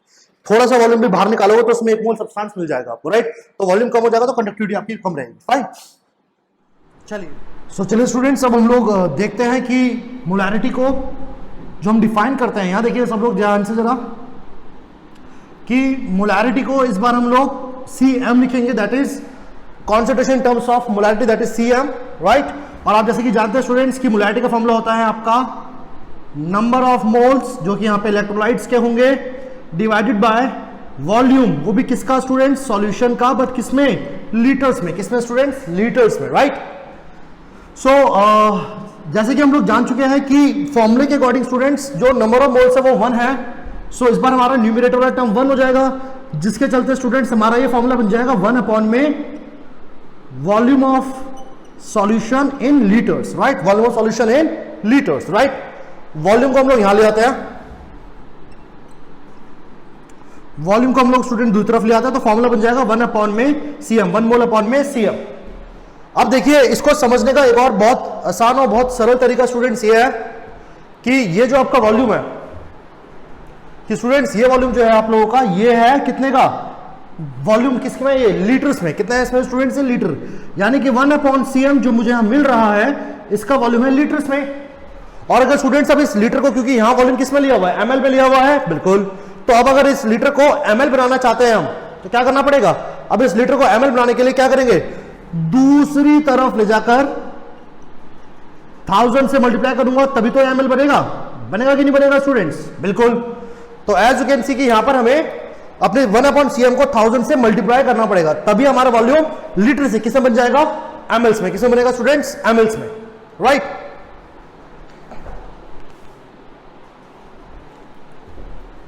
और अब फाइनली हम लोग इस फॉर्म वैल्यू को यहां पे पुट कर देते हैं। तो यहां पुट करने के बाद जो हमारा स्टूडेंट्स फाइनल फॉर्मूला बनता है लैम्डा m का, वो बनता है students kappa multiply by volume था, कि कितना वॉल्यूम है 1 मोल्स के लिए। तो वॉल्यूम वाली जगह पे हम लोग स्टूडेंट्स ये वैल्यू, ये जो हमारा फॉर्मूला है लीटर mls पे, इसको पुट कर देते हैं। So that is out to be 1000 upon Cm। और याद रखना अगेन स्टूडेंट्स, Cm यहां पर हमारा क्या है? Cm हमारा यहां पर स्टूडेंट्स आपका कॉन्सेंट्रेशन है in molarity, concentration in terms of molarity. इसके कुछ देर बाद स्टूडेंट्स मैं आपको बताऊंगा एक और टर्म के बारे में, which is called equivalent mass, या इसके बाद हम डिस्कशन करेंगे इक्विवेलेंट कंडक्टिविटी के बारे में। तो उसमें क्या होगा देखिएगा, ध्यान सुनेगा। वहां पे हम लोग इक्विवेलेंट वहां पर हम लोग स्टूडेंट्स सीएम को सीईक्यू लिखेंगे, और वहां पे सीईक्यू को वहां पे आप लोग याद रखना, वहां पर जो इसका मतलब होगा सीईक्यू यानी कि वहां पर हम कॉन्सेंट्रेशन लेंगे इन टर्म्स ऑफ इक्विवेलेंट मास। और याद रखना स्टूडेंट्स, जब हम लोग concentration in terms of molarity ले रहे थे, जब हम लोग concentration in terms of molarity ले रहे थे, तो हम फॉर्मूले में न्यूमरेटर में रखा था मोल्स, और जब स्टूडेंट सीईक्यू को हम लोग नॉर्मेलिटी बोलेंगे तो स्टूडेंट याद रखना नॉर्मेलिटी में यहां पर हमारे पास आ जाता है ग्राम इक्विवेलेंस। क्या जाता है? ग्राम इक्विवेलेंस। तो देखिए इक्विवेलेंट कंडक्टिविटी जो कि आपका अभी थोड़ी देर में डिस्कशन करने वाला हूं मैं फिलहाल इन सब चीजों से उसका एक थोड़ा सा कोरिलेशन एक्सप्लेन कर देता हूं कि क्या क्या बदलने वाला होगा उसमें। पहला, जहां मोल्स की बात करेंगे वहां जाएंगे ग्राम इक्विवेलेंस। इसका मतलब है स्टूडेंट्स, जहां मैंने अभी ये मोल्स लिखा हुआ है ना, इसकी जगह पे मैं लिखना शुरू कर दूंगा 1 ग्राम इक्विवेलेंट। क्या रखूंगा मैं? 1 ग्राम इक्विवेलेंट। कैसे निकालेंगे, क्या फॉर्मूला होता है, वो सब डिस्कस करेंगे वहां पर। और उसके अलावा सीएम जहां मैंने लिख रखा है स्टूडेंट्स, वहां पर हम लिखेंगे सीईक्यू। तो याद रखना वहां पर जब मैं सीईक्यू लिखूंगा तो समझ जाना वो कुछ और नहीं, वो नॉर्मेलिटी होती है। और नॉर्मेलिटी का फॉर्मूला होता है एक, और क्या फॉर्मूला होता है, उसका क्या रिलेशन होता है मोलैरिटी के साथ, वो सब भी हम लोग डिस्कस करेंगे। लेकिन फिलहाल आप सब लोग इसे कॉपी कर लीजिए स्टूडेंट्स कि मोलैरिटी को लीटर से एमएल में कैसे डिफाइन करा। ये 1000 क्यों आया, याद रखना 1000 लगा ही इसलिए है ताकि हम मोलैरिटी किसकी फॉर्म में रहे, लीटर से बनी रहे। किसमें बनी रहे? लीटर्स के अंदर, राइट। तो इसे आप कॉपी कर लीजिए स्टूडेंट्स, और फिर हम इसके आगे डिस्कशन करते हैं और कुछ चीजों के बारे में। जी कर ले कॉपी, हटा दे इसको, पक्का। चलिए इसकी यूनिट डिफाइन करते हैं स्टूडेंट्स। अब आप देखिएगा आप लोग यूनिट कि इसकी यूनिट क्या होती है। तो स्टूडेंट्स अगर यूनिट की बात करी जाए आपके मोलर कंडक्टिविटी की यूनिट, तो स्टूडेंट फॉर्मूला है कापा इंटू 1000। तो कापा मैंने पढ़ाया था आपको, क्या होता है स्टूडेंट्स? सीमन सेंटीमीटर में लेके चलते, चलिए फिलहाल सेंटीमीटर इनवर्स। जी, siemens centimetre inverse multiply by 1000 upon में मोलैरिटी किसमें होती है स्टूडेंट्स? आप लोग जानते हैं मोलैरिटी होती है मोल्स पर लीटर में। या चलो एक काम करते हैं, इसको मीटर लेके चलते हैं अभी इसको मीटर से लेके चलते हैं और देखते हैं कि आंसर क्या आएगा फाइनली। तो इसका formula student lambda metre inverse 1000 divided by molarity होती है स्टूडेंट्स आपका मोल्स पर लीटर। मोलैरिटी आपकी स्टूडेंट किसमें होती है? मोल्स पर लीटर में, राइट। फाइन। लीटर को मैंने जैसे बताया था अभी आपको स्टूडेंट्स कि मैं 1 लीटर का मुझे लिखना और मीटर के टर्म में लिखना है स्टूडेंट, तो मैं इसको लिख सकता हूं 10 की पावर -3 मीटर क्यूब, क्योंकि मैंने बताया था स्टूडेंट्स अभी भी आपको कि 1 मीटर में कितने लीटर होते हैं? 1000 लीटर होते हैं। याद रखना 1 मीटर में 1000 लीटर होते हैं। तो 1 लीटर कितना हो? 10 की पावर -3। ये वैल्यू को यहाँ पे हम पुट कर देते हैं, मीटर -1 मल्टीप्लाई बाय 1000 अपॉन, ये बन जाएगा जब वैल्यू को पुट करेंगे आप मोल मल्टीप्लाई बाय 10 की पावर 3 माइनस माइनस प्लस हो जाएगा, और मीटर क्या बन जाएगा? -3, क्योंकि मीटर जब पुट करोगे तो -3 बन जाएगा, राइट। 10 की पावर 3 से 10 की पावर 3 कैंसिल आउट हो गया, बिल्कुल सही, सॉरी 10 की पावर 3 मल्टीप्लाई बाय मीटर का क्यूब हो जाएगा -3, ऑलराइट, बिल्कुल। अब इसको अगर मैं हटाता हूं यहां से स्टूडेंट्स, तो ये कितना बन जाएगा? -2 बन जाएगा। फाइनली अगर हमें लैम्डा एम डिफाइन करना है तो उसमें फाइनली लैम्डा एम के बाद जो यूनिट बनेगी वो बनेगी स्टूडेंट्स आपकी सीमन मीटर स्क्वायर, और मोल ऊपर आके क्या बन जाएगा स्टूडेंट्स? Mole inverse. तो this is the unit of students your what do we call molar conductivity in terms of metre square. और इसके अलावा अगर हमें डिफाइन करना है स्टूडेंट्स सेंटीमीटर में, तो सेंटीमीटर के लिए 10 की पावर 2 से इंटू करेंगे, स्क्वायर है तो 10 की पावर 4 हो जाएगा। तो that is out to be student 10 की power 4 multiply by siemens centimetre square mole inverse. तो स्टूडेंट ये यूनिट आपकी हो जाएगी किसके अंदर? सेंटीमीटर में। ये किस में जाएगी स्टूडेंट्स आप लोगों की यूनिट? सेंटीमीटर में। तो यूनिट कन्वर्जन का कुछ खासा इतना रोल नहीं है स्टूडेंट्स के न्यूमेरिकल्स के अंदर। What really matters here is the formula. Derivation भी समझ नहीं आया तो याद रखना डेरिवेशन में 1000 का सिर्फ यही पर्पस है कि जो मोलैरिटी डिफाइन होती है वो स्टूडेंट्स आपके लीटर्स में होती है। So keep the molarity in litres, we have to put this 1000, right, क्योंकि यहाँ पे वॉल्यूम जनरली हमारा एमएल्स में होता है, तो एमएल को लीटर बनाने के लिए 1000 लगाया रहता है। इतना आप लोग दिमाग में बिठा लेना कि 1000 का सिर्फ यही पर्पस है कि मोलैरिटी का जो वॉल्यूम है वो लीटर में बना रहे, ठीक है। बाकी कुछ कन्वर्ट करने की जरूरत नहीं है, ये फॉर्मूला हमें एज इट इज यूज करना है न्यूमेरिकल्स के अंदर। फाइन, इसको आप लोग कॉपी कर ले, फिर इसके आगे डिस्कशन करेंगे स्टूडेंट्स कुछ न्यूमेरिकल्स इस पर बेस्ड कि न्यूमेरिकल्स कैसे आते हैं इस पर। Fine ji,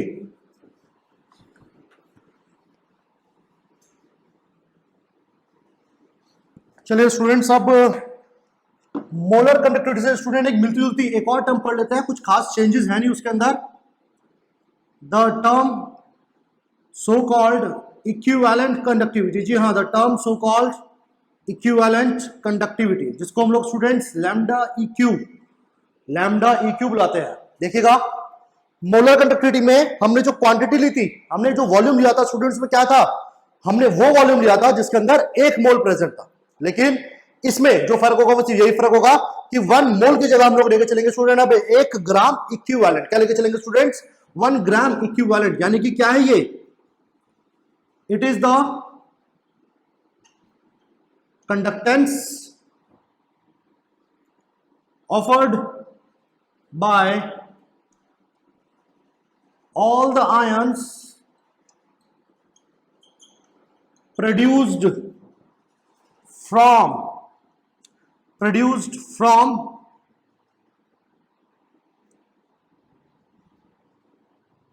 1 gram equivalent of electrolyte that dissolve in again V centimeter cube of volume. यानी कि students again the only difference here is, क्या डिफरेंस है स्टूडेंट्स अगेन, कि वी वॉल्यूम अगेन स्टूडेंट्स लेकर तो चल रहे हैं, वी वॉल्यूम अगेन आपका स्टूडेंट्स लेकर तो चल रहे हैं, लेकिन अगेन जहां पहले हमने 1 मोल लिया था, अब उस 1 मोल की जगह हम लेके चलेंगे 1 ग्राम इक्विवेलेंट।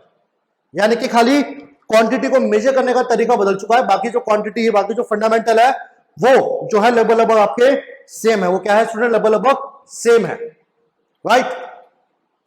चलिए नाउ इसके बाद क्या होता है स्टूडेंट, देखिएगा सब लोग कि 1 ग्राम इक्विवेलेंट के बाद जो बात होती है वो अगेन सेम बात होती है कि अगर मान लो इक्विवेलेंट कंडक्टिविटी डिफाइन करनी हुई तो अगेन कंडक्टिविटी को लेके मल्टीप्लाई कर दें किसके साथ?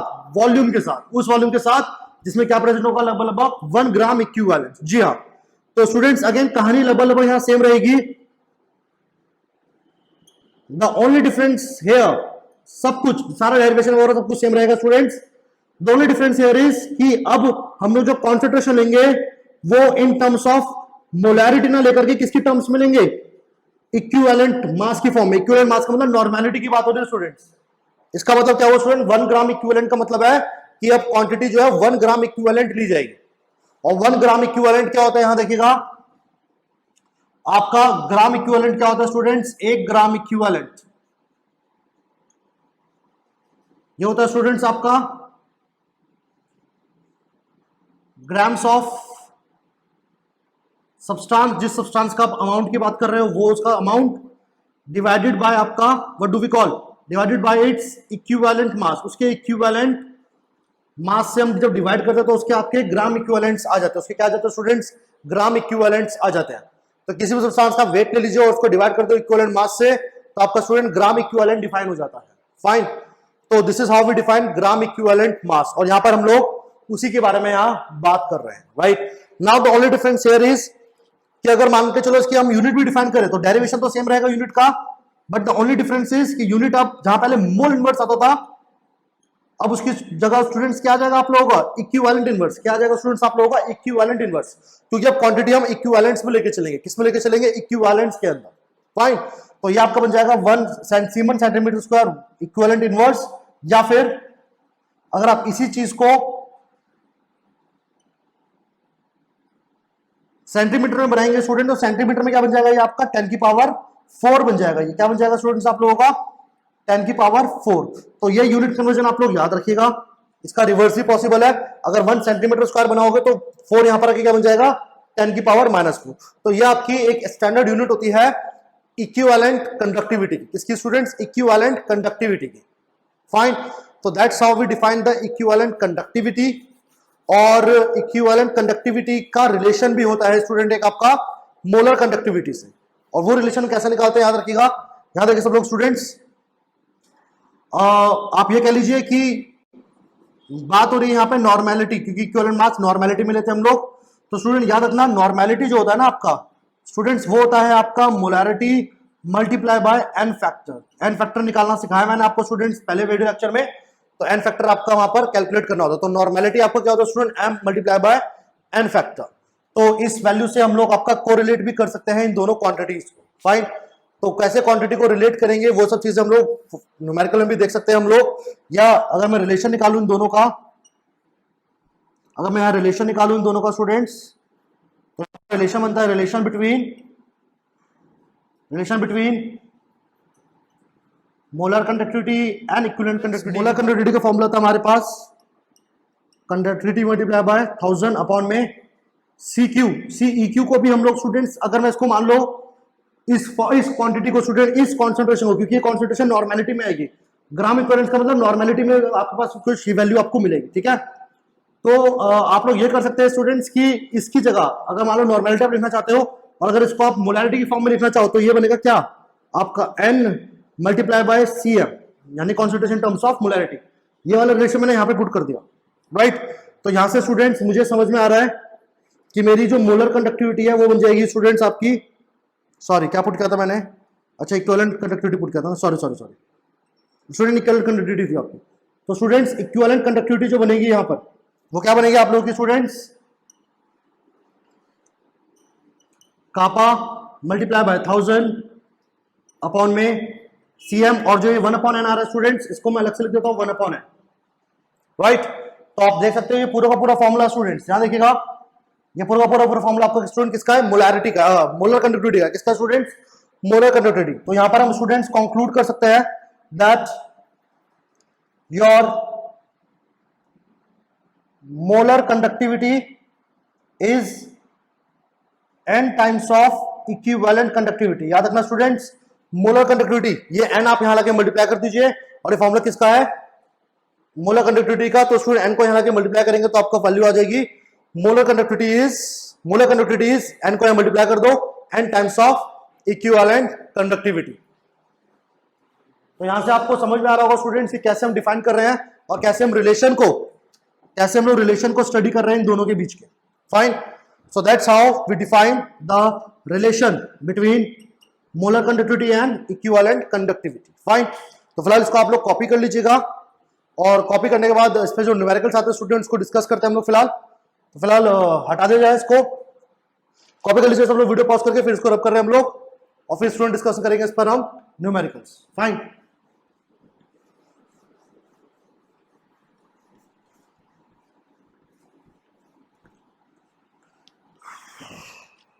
तो चलिए स्टूडेंट्स अब हम लोग कुछ न्यूमेरिकल्स देखते हैं और प्रीवियस ईयर IIT JEE के कैसे क्वेश्चंस आते हैं इस टॉपिक पे ये जानते हैं हम लोग फिलहाल। फाइन, तो चलिए एक न्यूमेरिकल देखते हैं, हमारा आपका है आज का क्वेश्चन नंबर, देखते हैं हम लोग अब आपका, हमारा क्वेश्चन है रेजिस्टेंस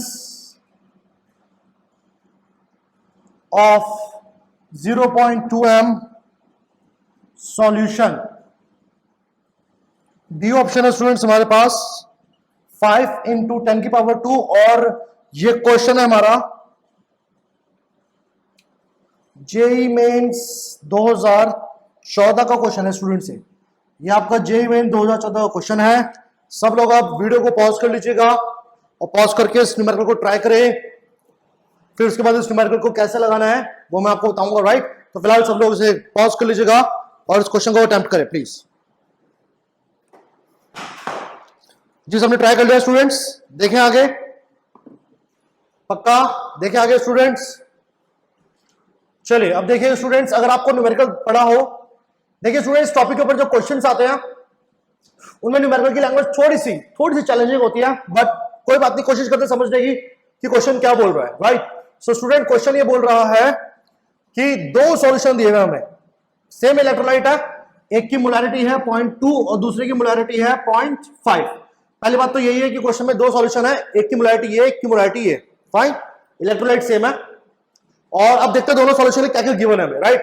0.2 m सॉल्यूशन के लिए हमें रेजिस्टेंस गिवन है स्टूडेंट्स 50 ओम, और आपका स्पेसिफिक कंडक्टेंस भी गिवन है हमारे पास, कितना, स्पेसिफिक कंडक्टेंस का मतलब स्टूडेंट्स कंडक्टिविटी कापा गिवन है हमारे पास सीमन पर मीटर। और ऑन द अदर हैंड इस सॉल्यूशन की हमको रेजिस्टेंस गिवन है इसका कितना 280 ओम। सॉल्यूशन का गिवन है स्टूडेंट्स का ओम, रेजिस्टेंस गिवन है R2 280 ओम। तो स्टूडेंट्स क्वेश्चन बोल रहे हैं कि आपको इस सॉल्यूशन का मोलर कंडक्टिविटी निकालनी है, आपको इस वाले सॉल्यूशन की मोलर कंडक्टिविटी निकालनी है, वो भी किसमें student siemens metre square mole inverse में, यानी कि हमें जो यूनिट दे रखी है सीमन पर मीटर में स्टूडेंट, इसे हम कन्वर्ट नहीं करेंगे क्योंकि जितने भी हमने फॉर्मूले या कैलकुलेशन देखी वो सारे सेंटीमीटर्स में है, बट यहाँ पे आपको आंसर भी वैल्यू भी आपको मीटर में दे रखी है और आंसर भी मीटर में ही पूछा गया है, राइट। तो स्टूडेंट बेसिकली क्योंकि आपको इस बार क्वेश्चन स्टूडेंट्स ये बोल रहा है कि आपको क्वेश्चन में कंपाउंड तो सेम है लेकिन आपका इलेक्ट्रोलाइट सॉल्यूशन सेम है और आपका व्हाट डू वी कॉल की कह लीजिए आपका जो एपरेटस का अरेंजमेंट है वो भी सेम है। इसका मतलब स्टूडेंट्स पहले यहां पे हम लोग क्या करेंगे, पहले हम लोग स्टूडेंट्स यहां कापा मल्टीप्लाई बाय रेजिस्टेंस के फॉर्मूले से सेल कांस्टेंट निकालेंगे। क्यों? क्योंकि सॉल्यूशन सेम इलेक्ट्रोलाइट का है, इसका मतलब सेल कांस्टेंट दोनों में सेम रहेगा, इसके सेल कांस्टेंट को हम यहां पर यूज कर सकते हैं, राइट। सो हमारे पास L अपॉन ए से हमारे पास कापा आएगा, that is out to be resistance से 50, कापा है हमारे पास 1.4, L अपॉन ए निकालेंगे that is out to be how much, ये हो जाएगा स्टूडेंट्स हमारे पास 70 पर मीटर। याद रखना भाई सेल कांस्टेंट की स्टूडेंट यूनिट होती है आपका पर मीटर, दैट इज या तो पर सेंटीमीटर होता, अगर यहाँ पे सेंटीमीटर दे रखा होता तो पर सेंटीमीटर होता, पर मीटर में तो पर मीटर आंसर आएगा। अब इसको पुट करेंगे इसके लिए, तो स्टूडेंट्स इसका जो कापा निकालेंगे हम लोग वो निकालेंगे हम लोग 1 upon R multiply by cell constant, that is out to be, इसका हमें कापा दिया हुआ है that is 1 upon 280 multiply by 70। Solve करेंगे स्टूडेंट 4 आ जाएगा, कितना आ जाएगा 4। तो स्टूडेंट इस सॉल्यूशन का हमारे पास कापा आ चुका है दैट इज स्पेसिफिक कंडक्टेंस आ चुका है और इसकी वैल्यू को अगर हम लोग मोलर कंडक्टिविटी पुट करें that is out to be 1/4 multiply by 1000 upon क्या होता था आपका मोलारिटी दैट इज 0.5 जो कि गिवी आपको। तो स्टूडेंट से कितना हो जाएगा आपका that is out to be 250, कितना हो जाएगा आपका स्टूडेंट्स 500। तो यहां पर मैं इसको लिख सकता हूं 5 इंटू 10 की power 2 unit siemens metre square mole inverse. और हमारे पास यहां ऐसा कोई ऑप्शन है, जी हाँ ऑप्शन है, that is option number D, यहां पे हमारा करेक्ट आंसर बन जाएगा। तो student this is how we have to solve the numerical on this particular topic. सब लोग जिनको समझ आया स्टूडेंट सॉल्यूशन कॉपी कर लीजिएगा, न्यूमेरिकल कैसे सॉल्व करा है वीडियो को पॉज करके कॉपी कर लीजिए। फिर इसके बाद स्टूडेंट्स एक और सेम पैटर्न का न्यूमेरिकल है, सेम क्वेश्चन है लगभग, लेकिन वो आपका एज अ होमवर्क रहेगा, उसको आप सब लोग अटेम्प्ट करिएगा और फिर देखते हैं क्या क्वेश्चन आंसर आएंगे उसके। चलिए हटा दें स्टूडेंट्स, चलिए अब देखते हैं अगला क्वेश्चन स्टूडेंट्स, और अगला न्यूमेरिकल है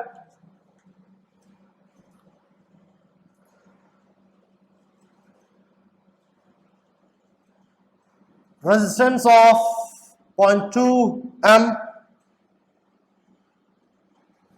solution of an electrolyte is 50 ohm. The specific conductance of the solution is 1.3 Siemens per meter if the resistance of the 0.4 m solution of the same electrolyte is 260 ohm, its molar conductivity is, अब students आपको यहां पर option दिए हुए हैं 6250 siemens metre square mole inverse, B है 6.25 10 की power -4 siemens per metre square mole inverse, C option है हमारे पास 625 10 की power -4 siemens metre square mole inverse, and D we have 620.5 10 की पावर नहीं है इसमें, siemens centimetre square mole inverse जी। तो दीज आर द 4 ऑप्शंस। इस क्वेश्चन को आप लगाइएगा और इस न्यूमेरिकल से आपके क्या आंसर आएंगे स्टूडेंट्स, वो आप लोग मुझे नीचे कमेंट सेक्शन में लिख करके बता सकते हैं। तो फिलहाल ये न्यूमेरिकल लगभग सेम पैटर्न के ऊपर है। एक इलेक्ट्रोलाइट के 2 सॉल्यूशन है, एक का आपको रेजिस्टेंस और कंडक्टिविटी वगैरह सब कुछ गिवन है, उसकी वैल्यू से पहले सेल कांस्टेंट निकालेंगे, फिर उसकी वैल्यू अगले वाले में पुट करके कापा और फिर उसकी मोलर कंडक्टिविटी कैलकुलेट होगी। फाइन, तो ट्राई करिएगा इसको आप लोग स्टूडेंट्स अपने एंड पर। फाइन, तो स्टूडेंट्स आज के इस वीडियो लेक्चर में हम लोगों ने बात करी है इलेक्ट्रोलिटिक कंडक्टेंस, मोलर कंडक्टिविटी और इक्विवेलेंट कंडक्टिविटी का थोड़ा सा आइडिया लिया था। राइट, सो अगर आप लोगों को वीडियो लेक्चर पसंद आया हो स्टूडेंट्स तो इसको लाइक जरूर करिएगा, वीडियो को अपने फ्रेंड्स के साथ शेयर जरूर करें और चैनल को सब्सक्राइब करना ना भूलें। तो मैं आपके पास अगले वीडियो लेक्चर में एक और इंटरेस्टिंग टॉपिक लेकर आऊंगा इलेक्ट्रोकेमिस्ट्री का। तब तक के लिए स्टूडेंट्स गुड बाय।